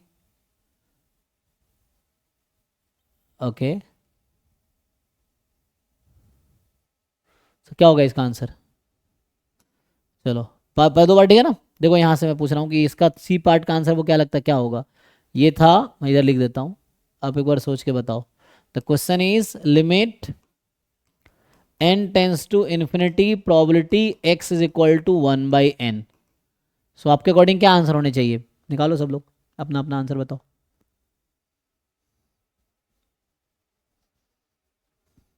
सोचिए अपने हिसाब से आपको क्या लगता है क्या सही होगा, फिर मैं करता हूँ। 1/4। अच्छा आपको लग रहा है 1/4 होगा, बाकी लोग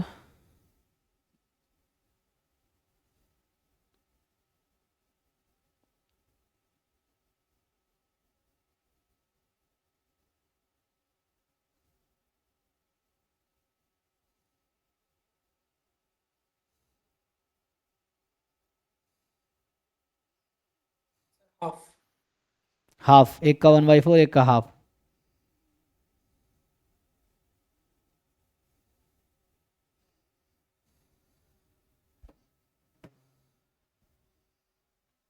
देखिए तो अगर मैं अभी सॉल्व करता हूँ, लिमिट बाद में लगाएंगे ना, तो यहाँ से limit n tends to infinity CDF of x at 1/n minus CDF of x at 1/n की लेफ्ट हैंड लिमिट, ये लेना है। तो यहाँ से limit n tends to infinity CDF x के 1/n क्या है, 0 से ज़्यादा होगा। तो जब x की वैल्यू 0 से ज़्यादा है तो हमें यूज़ करना है 1/4 1/n + 3 माइनस 1/n की लेफ्ट हैंड लिमिट लेंगे। 1/n हमेशा पॉजिटिव नंबर है तो इसकी लेफ्ट हैंड लिमिट भी पॉजिटिव ही रहेगी, तो स्टिल आपको यही यूज़ करना पड़ेगा। तो डिफरेंस क्या आएगा, है ना, 1/n की लेफ्ट हैंड लिमिट लेंगे क्या होगा, वही होगा। सो 1/4 इंटू 1/n+3। सो मेरे अकॉर्डिंग आंसर क्या आया, एक minute, left hand limit 1/n की लेफ्ट हैंड लिमिट है, तो 1/n की जब लेफ्ट हैंड लिमिट है तो ऐसा तो है नहीं कि 0 की लेफ्ट हैंड लिमिट है, जीरो की लेफ्ट हैंड लिमिट तो 0 नेगेटिव, 1/n की लेफ्ट हैंड लिमिट नेगेटिव तो नहीं आएगी। सो मेरे अकॉर्डिंग जो इसका आंसर आएगा, ये तो सेम ही आ गया ना दोनों, तो 0 आ गया। आप लोग देखिए, बताइए कैसे कर रहे हैं आप लोग।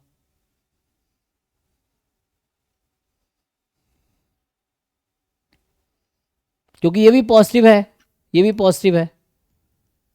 लेफ्ट हैंड लिमिट कैसे लिए 1/n का? 1/n का लेफ्ट हैंड लिमिट 1/4 x+1 है ना? कैसे,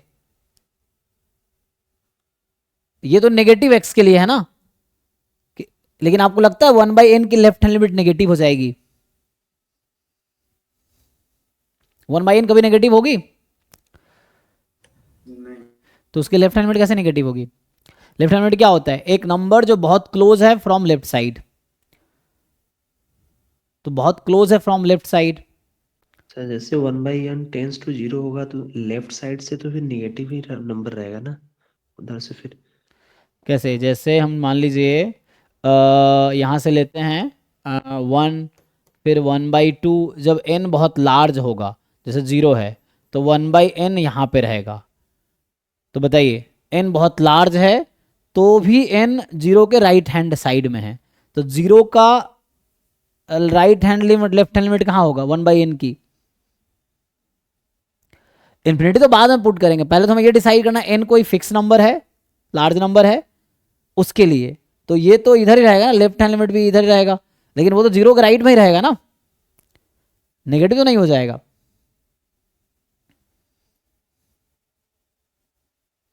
तो इसका आंसर 0 होगा, आप चेक कीजिए, है ना। उसकी वजह से इसका ग्राफ बनाऊंगा तो कैसा बनेगा, वैसे भी आप रियलाइज कर सकते हैं। तो अगर मैं इसका ग्राफ बनाता हूं तो ये लेस देन -1, इधर -1 लेस देन पे 0 है, और -1 से 0, सो -1 से 0 में है, तो ये तो कॉन्टिन्यूस है, -1 में 0 आ रहा है ना, तो यहाँ से स्टार्ट हो रहा है, और 0 रखने पे 1/4 आ रहा है, तो ये जा रहा है इधर 1/4 तक, है ना। तो ये आ गया 0 पे 1/4 आ गया, फिर 0 से 1, तो 0 रखने पे आ रहा है यहाँ पे 3/4, तो ये 3/4 से स्टार्ट होगा, एंड ठीक है 3/4 से स्टार्ट होगा, जाएगा कहाँ तक, 1 पे वैल्यू हो जाएगी 4/4 1 तक, तो ये जाएगी 1 तक, इधर मान लो 1 है, और 1 के बाद फिर 1 है। क्वेश्चन ये है, जो 1/n है वो हमेशा इधर है राइट में, और ये ओपन है और यहाँ क्लोज्ड है, ठीक है। सो 1/n की राइट हैंड लिमिट दोनों यहाँ पे होगी। मैं कहना चाह रहा हूँ कि ये CDF 1/n पे कॉन्टिन्यूस है, this CDF is continuous at 1/n। Equal to sine ऊपर होता, इक्वल टू साइन जो 0 पे है वो ऊपर होता, तब फिर डिफरेंस हो जाता। ठीक है ना। 1/n is a positive number और this function is continuous at 1/n, और जो भी फंक्शन में CDF कॉन्टिन्यूस है किसी पॉइंट पे, तो जंप तो है नहीं, क्योंकि पॉइंट पे प्रोबेबिलिटी कब आएगी, जब जंप होगा। जंप कब होगा, जब CDF डिसकॉन्टिन्यूस होगा। तो CDF is discontinuous at 0, not at 1/n।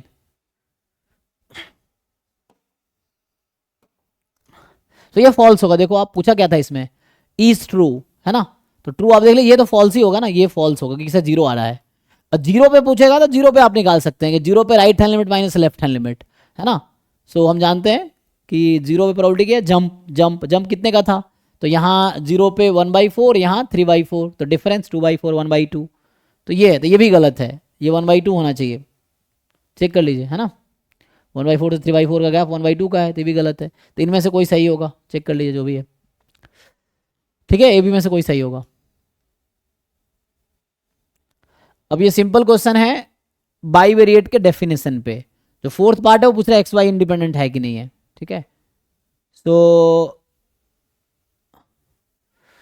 ये PXY जॉइंट PMF दे रखा है आपको, और पूछ रहा है कि, तो पहले तो C निकालना है, उसके बाद XY इंडिपेंडेंट है कि नहीं चेक करना है। यहाँ X not equal to Y दे रखा है, तो ये बता रहा है कि X and Y are dependent, क्यों डिपेंडेंट है? क्योंकि x अगर 1 होगा तो y 1 नहीं हो सकता, तो डिपेंड कर रहा है ना, क्योंकि x डिसाइड कर रहा है कि y क्या होगा, मतलब डिपेंड कर रहा है। तो x 1 है तो y 1 नहीं होगा। तो इसका मतलब बता रहा है ये डिपेंडेंट है, तो अलग से चेक करने की जरूरत भी नहीं। आप वो भी चेक कर सकते हैं कि पी एक्स वाई जो होगी वो नॉट इक्वल टू आएगी p x into p y के, या x not equal to y के लिखा ना, तो ये तो पूछा गया है इज ट्रू, तो ये तो फॉल्स है। अब आपको डिसाइड करना है सी की वैल्यू क्या आएगी, हाफ आएगी, 1/4 आएगी, पॉजिटिव मोर देन 1 आएगी। कैलकुलेट कीजिए। 4/3 आ रहा है। 4/3 मतलब मोर देन 1 है ना, तो ये सॉल्व कर सकते हैं समेशन आप लोग, एंड आ जाएगा।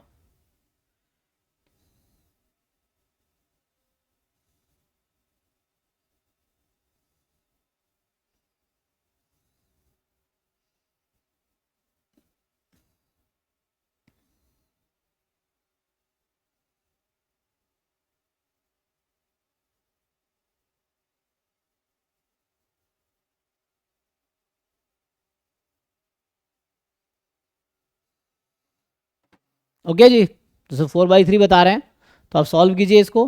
क्या करना होगा, डबल समेशन c अपॉन 2 की पावर x, अलग अलग कर देता हूं, 2 की पावर y, 2 की पावर 2। यहाँ x की वैल्यू 0 से इन्फिनिटी, y 0 से इन्फिनिटी। Don't forget x is different than y, ये आपको ध्यान रखना है। वो सब्ट्रैक्ट कर देंगे उधर, हाँ, इधर तो पूरा उस रन करा के। हाँ, पूरा सम करके घटा दीजिए, फिर मतलब ये 1 के इक्वल है, तो पहले आप पूरा बिना किसी कंडीशन का सम ले लीजिए, है ना, 2 की पावर x, 2 की पावर y, 2 की पावर 2, बिना किसी कंडीशन के, ऐसा। और उसके बाद उन पॉइंट्स पे घटा दीजिए जहां x is equal to y है, तो यहाँ x is equal to y करके और 0 से इन्फिनिटी कर दीजिए। एक ही का सम हो जाएगा ना, x इक्वल टू हाँ, y रख के। वही बात है, एक ही हो जाएगी, तो ये x is equal to y कर लेंगे तो एक समेशन में कन्वर्ट हो जाएगा, क्योंकि जो वैल्यू x लेगी वही y लेगी, ये चीज़ है। तो x y को इक्वल कर दीजिए, तो यहाँ से आ जाएगा वो 2 की पावर x, 2 की पावर x, 2 की पावर 2, और सम निकाल दीजिए, अब इक्वल टू 1। तो यहाँ रेस्ट्रिक्शन हटा दिया, तो वो रेस्ट्रिक्शन था उसको घटा दिया, है ना, कि मतलब मुझे नॉट इक्वल टू चाहिए था, तो टोटल में से इक्वल टू वाला केस घटा दिया, तो नॉट इक्वल टू वाला आ गया, ये चीज़ है। तो यहाँ से निकालेंगे तो सी की वैल्यू जैसे बता रहे हैं वो 4/3 आएगा, ठीक है, तो सी वाला ऑप्शन सही होगा, तो मतलब ये दोनों गलत होगा फिर।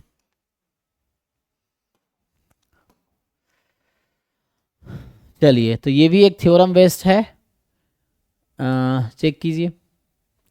x1 x2 x10 be a random sample of size 10 from trivariate normal distribution, जहाँ x1 bar, x2 bar, s1, तो s1 is the sample variance from the x sample.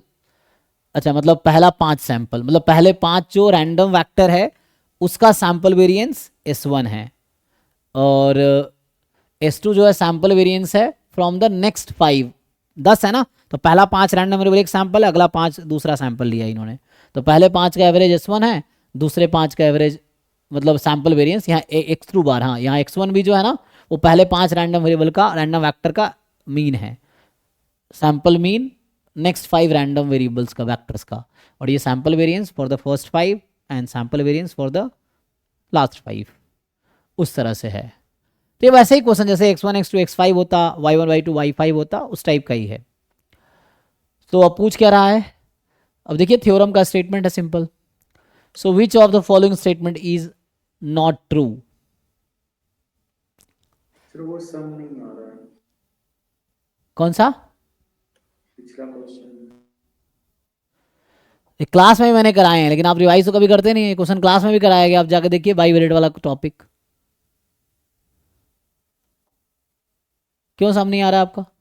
एक समेशन हो जाएगा 1/2 की पावर x, दिक्कत क्या है, आपको खुद करना ही नहीं है, अब ट्राई करोगे तो आएगा ही, लेकिन सीखना तो है नहीं। अब मैं करूँगा तो एग्जाम में मैं थोड़ी करूँगा। 1/2 की पावर 2 मतलब 4 हो गया, माइनस समेशन 1/2 की पावर 2x, 4 की पावर x, 2 की पावर 2 मतलब 4, x फ्रॉम 0 टू इन्फिनिटी। ये सम नहीं निकाल पा रहे हैं आप, ये सम नहीं निकाल पा रहे, सी बाहर है, सी अभी बाहर है, बताइए इसका सम। ये क्या है, 1/2 की पावर x, x 0 से इन्फिनिटी, सिर्फ वो हो जाएगा, मतलब वो एक्स वाई को सेपरेट किए ना इंडिपेंडेंट था इसीलिए। यहाँ पे इंडिपेंडेंट कर दिया ना हमने, क्योंकि वो जो रेस्ट्रिक्शन था वो हटा दिया, तो वो इंडिपेंडेंट कर दिया यहाँ पे मैंने एक दूसरे से। एक्स जीरो से इन्फिनिटी, वाई जीरो तो हो जाएगा, है ना, सीधा इक्वल टू 1 कर दीजिए तो हो जाएगा।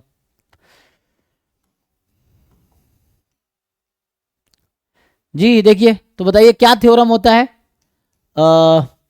एफ में कन्वर्ट करते थे ना उसको, क्या थ्योरम है बताइए एफ में कन्वर्ट करने के। डी, कोई डी डिस्ट्रीब्यूशन है, स्टैंडर्ड नॉर्मल है, और यस जो है विसार्ट है, तो यहाँ एक्स बार लिया गया है, तो डी टाइम्स इंटू सी, सॉरी सी, मतलब सी की जगह यहाँ पे एन हो जाएगा, और dash S inverse D T square follow करेगा, फिर टी स्क्वायर को एफ में बदल चेंज हाँ कर देंगे। जैसे 4s1 और यहाँ से 4s2, ऐसा ना, इस तरह से कन्वर्ट कर सकते हैं। और 4s1 क्या है विसार्ट में, विसार्ट क्या है ऊपर क्वेश्चन, ये नॉर्मल कौन सा है, 3 इससे है, आएगा। ट्राईवेरिएट 3, हाँ, तो फिर W3 4 सिग्मा, सिग्मा, एंड ये भी ऐसे ही होगा, W3 सिग्मा, और विसार्ट का सम वैसे जैसे काई स्क्वायर में होता है ना, chi square n1 plus chi square n2 का distribution chi square n1 plus n2 वैसे ही है। तो ऐड कर लेंगे तो 4 टाइम s1 प्लस s2 विसार्ट 3 कितना होगा, क्या लिखेंगे, 8 नहीं, बताइए 8 डिग्री ऑफ फ्रीडम हो जाएगा 8 सिग्मा ना। सिग्मा। तो यहाँ पे ऑप्शन में कौन सा है, एक मिनट देखो भाई, तो यहाँ 310 है, ये वाला होगा ना, सी होगा, कि n-1 होता है ना, काई जैसे n-1 S square by sigma square, chi square क्या बनाता है n-1 एक कम ना, तो उस तरह से ही है, क्योंकि Wishart is a multivariate version of chi square, तो ये है सी होना चाहिए। डी यहाँ पे इनकरेक्ट है। अच्छा मुझे पूछा ओ नॉट ट्रू पूछा है, अच्छा ये ट्रू है, मतलब ये ट्रू है, ये सब ट्रू आ जाएगा। तो ये थ्योरम है, ये भी डायरेक्ट थ्योरम है, ये भी डायरेक्ट थ्योरम है, क्योंकि ये एफ डिस्ट्रीब्यूशन डायरेक्टली आ जाता है उससे, है ना, होटलिंग टी स्क्वायर से, जो होटलिंग टी स्क्वायर डिस्ट्रीब्यूशन से एफ आ जाएगा, और एफ का रेसिप्रोकल एफ ही होता है। तो ये ट्रू, ये थ्योरम मतलब सब थ्योरम के स्टेटमेंट है। ये होटलिंग टी स्क्वायर होगा, उसको थोड़ा मैनिपुलेट करके उसमें आ जाता है एफ में, फिर एफ से रेसिप्रोकल करते हैं तो f3 to f23 हो जाता है। ये अभी हमने दिखाया कि एफ विसार्ट 3 8 होगा और सम 3 10 कह रहा है, तो ये गलत कह रहा है। तो ऐसे दिख रहा है ये दोनों कॉन्ट्राडिक्टरी है। तो पहले दो अगर आप इग्नोर भी कर देंगे एग्जाम में, क्योंकि एक ही ऑप्शन करेक्ट होना है ना, तो थोड़े सा समझेंगे कि अच्छा ये एक दूसरे कॉन्ट्राडिक्टरी, जहाँ पे 5 लगा दिया ना, लेकिन 5 है, लेकिन 5 डिस्ट्रीब्यूशन बनेगा ही नहीं एक्चुअली, ये है ना, 5 से कोई थ्योरम बनेगा ही नहीं, तो ये बनेगा ही नहीं इस तरह से 5 से, तो ये कोई थ्योरम नहीं बनेगा, इसलिए फॉल्स है। D is a false statement, ये ट्रू है, ट्रू ट्रू ट्रू, तो ये डी वाला फॉल्स है। चलिए यहां पे आते हैं 49, which of the following set is are countable, countable the finite और काउंटेबली इनफाइनाइट, सो इनमें से कौन सा काउंटेबल है बताइए।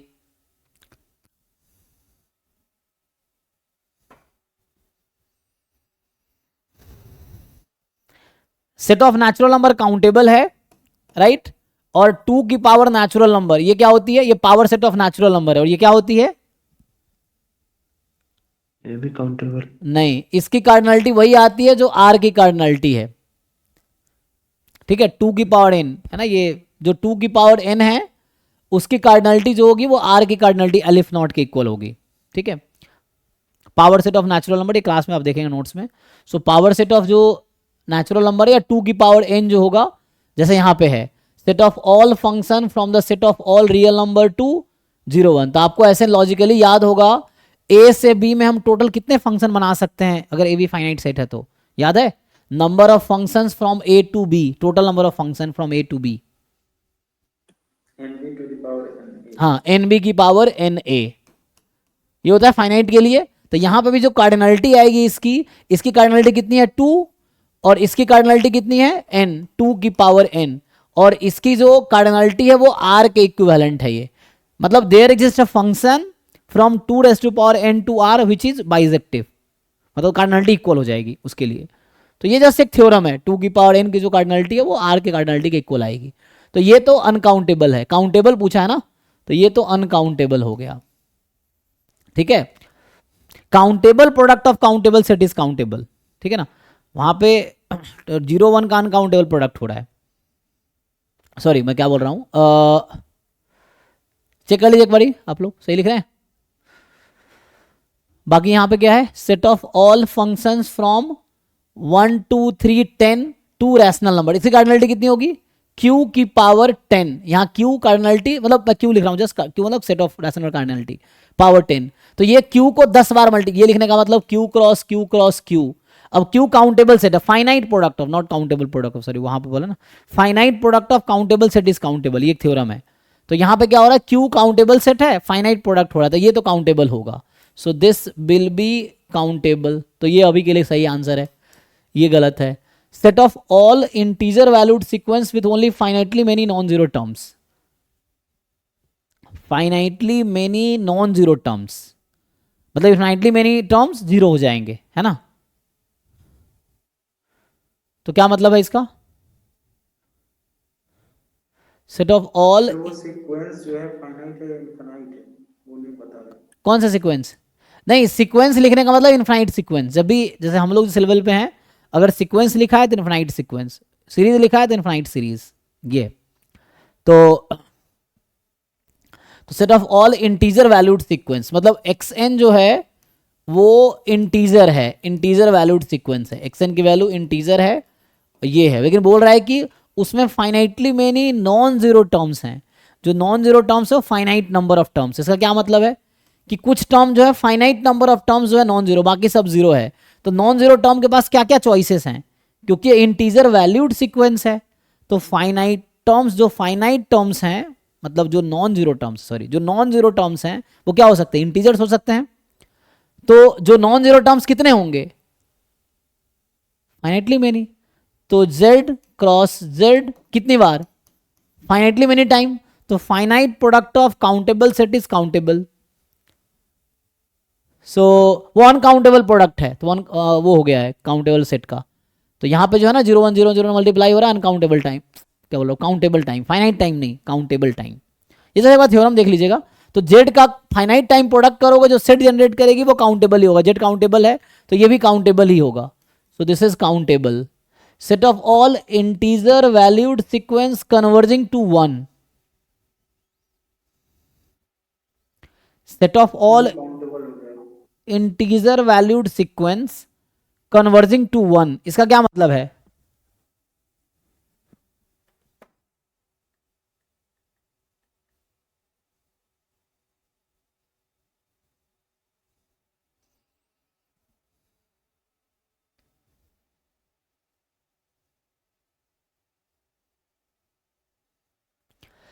मुझे बताइए कोई सीक्वेंस 1 पे कन्वर्ज कर, इसका क्या मतलब है, और लिमिट इंटेंस टू इंफिनिटी और इंटीजर वैल्यूड है, इंटीजर वैल्यूड है, तो हम आपको जब कन्वर्जेंस की डेफिनेशन बताते हम क्या बताते हैं कि कुछ टर्म को छोड़ दो तो उसके बाद के सारे टर्म उस लिमिट के नेबरहुड में चला जाता है, ये बोलते हैं ना। अब बोलते हैं ना for all epsilon more than 0 there exist n not, ये एन नॉट क्या है, एन नॉट एक ऐसा नेचुरल नंबर है जिसके बाद के सारे टर्म्स लिमिट के नेबरहुड में चला जाएगा, और यहां तो इंटीजर वैल्यूड सीक्वेंस है, तो ऐसा तो है नहीं कि 1 plus epsilon 1 minus epsilon sequence का पार्ट तो होगा नहीं, या तो 1 है या 2 है या -1 है 0 है, इस तरह से। तो जब कह रहा है कि इंटीजर वैल्यूड सीक्वेंस है जो 1 पे कन्वर्ज करे, इसका क्या मतलब है कि फाइनाइट नंबर ऑफ टर्म्स को अगर हम छोड़ दे शुरू के, तो बाद के सारे टर्म क्या है सीक्वेंस के 1 होगा, तभी तो 1 पे कन्वर्ज करेगी, वरना कन्वर्ज ही नहीं करेगी। तो इंटीजर वैल्यूड सीक्वेंस 1 पे कब कन्वर्ज करेगी, जब कुछ एन नॉट टर्म को छोड़ दोगे तो हर टर्म 1 होगा, तभी जाके 1 पे कन्वर्ज कर पाएगी। तो कहने का मतलब है कि बाद के टर्म्स तो फिक्स है 1 है, तो जो पहले के कुछ finite number of terms n not number of terms हैं वो कोई भी इंटीजर हो सकता है, क्योंकि सीक्वेंस या सीरीज का कन्वर्जेंस टेल डिसाइड करता है, इनिशियल कुछ टर्म डिसाइड नहीं करता। तो कहने का मतलब ये है कि शुरू के कोई टर्म कोई भी इंटीजर हो सकता है, कोई भी इंटीजर प्रोडक्ट। तो ये जो बोल रहा हूं जेड की पावर एन नॉट हो गया, एन नॉट कोई फाइनाइट नंबर है, तो finite product of countable set is a countable set. तो इसी थ्योरम के बेस पे ए सी डी ट्रू है, सिर्फ इस थ्योरम से कि finite product of countable set is countable. और एक रिजल्ट सिंपल है कि 2 की पावर n की कार्डिनलिटी r की कार्डिनलिटी के इक्वल है, जो कि एलिफ नॉट होता है, जो कि अनकाउंटेबल है। तो ये एक थ्योरम है, उससे बी गलत हो गया। ठीक है, देख लीजिए।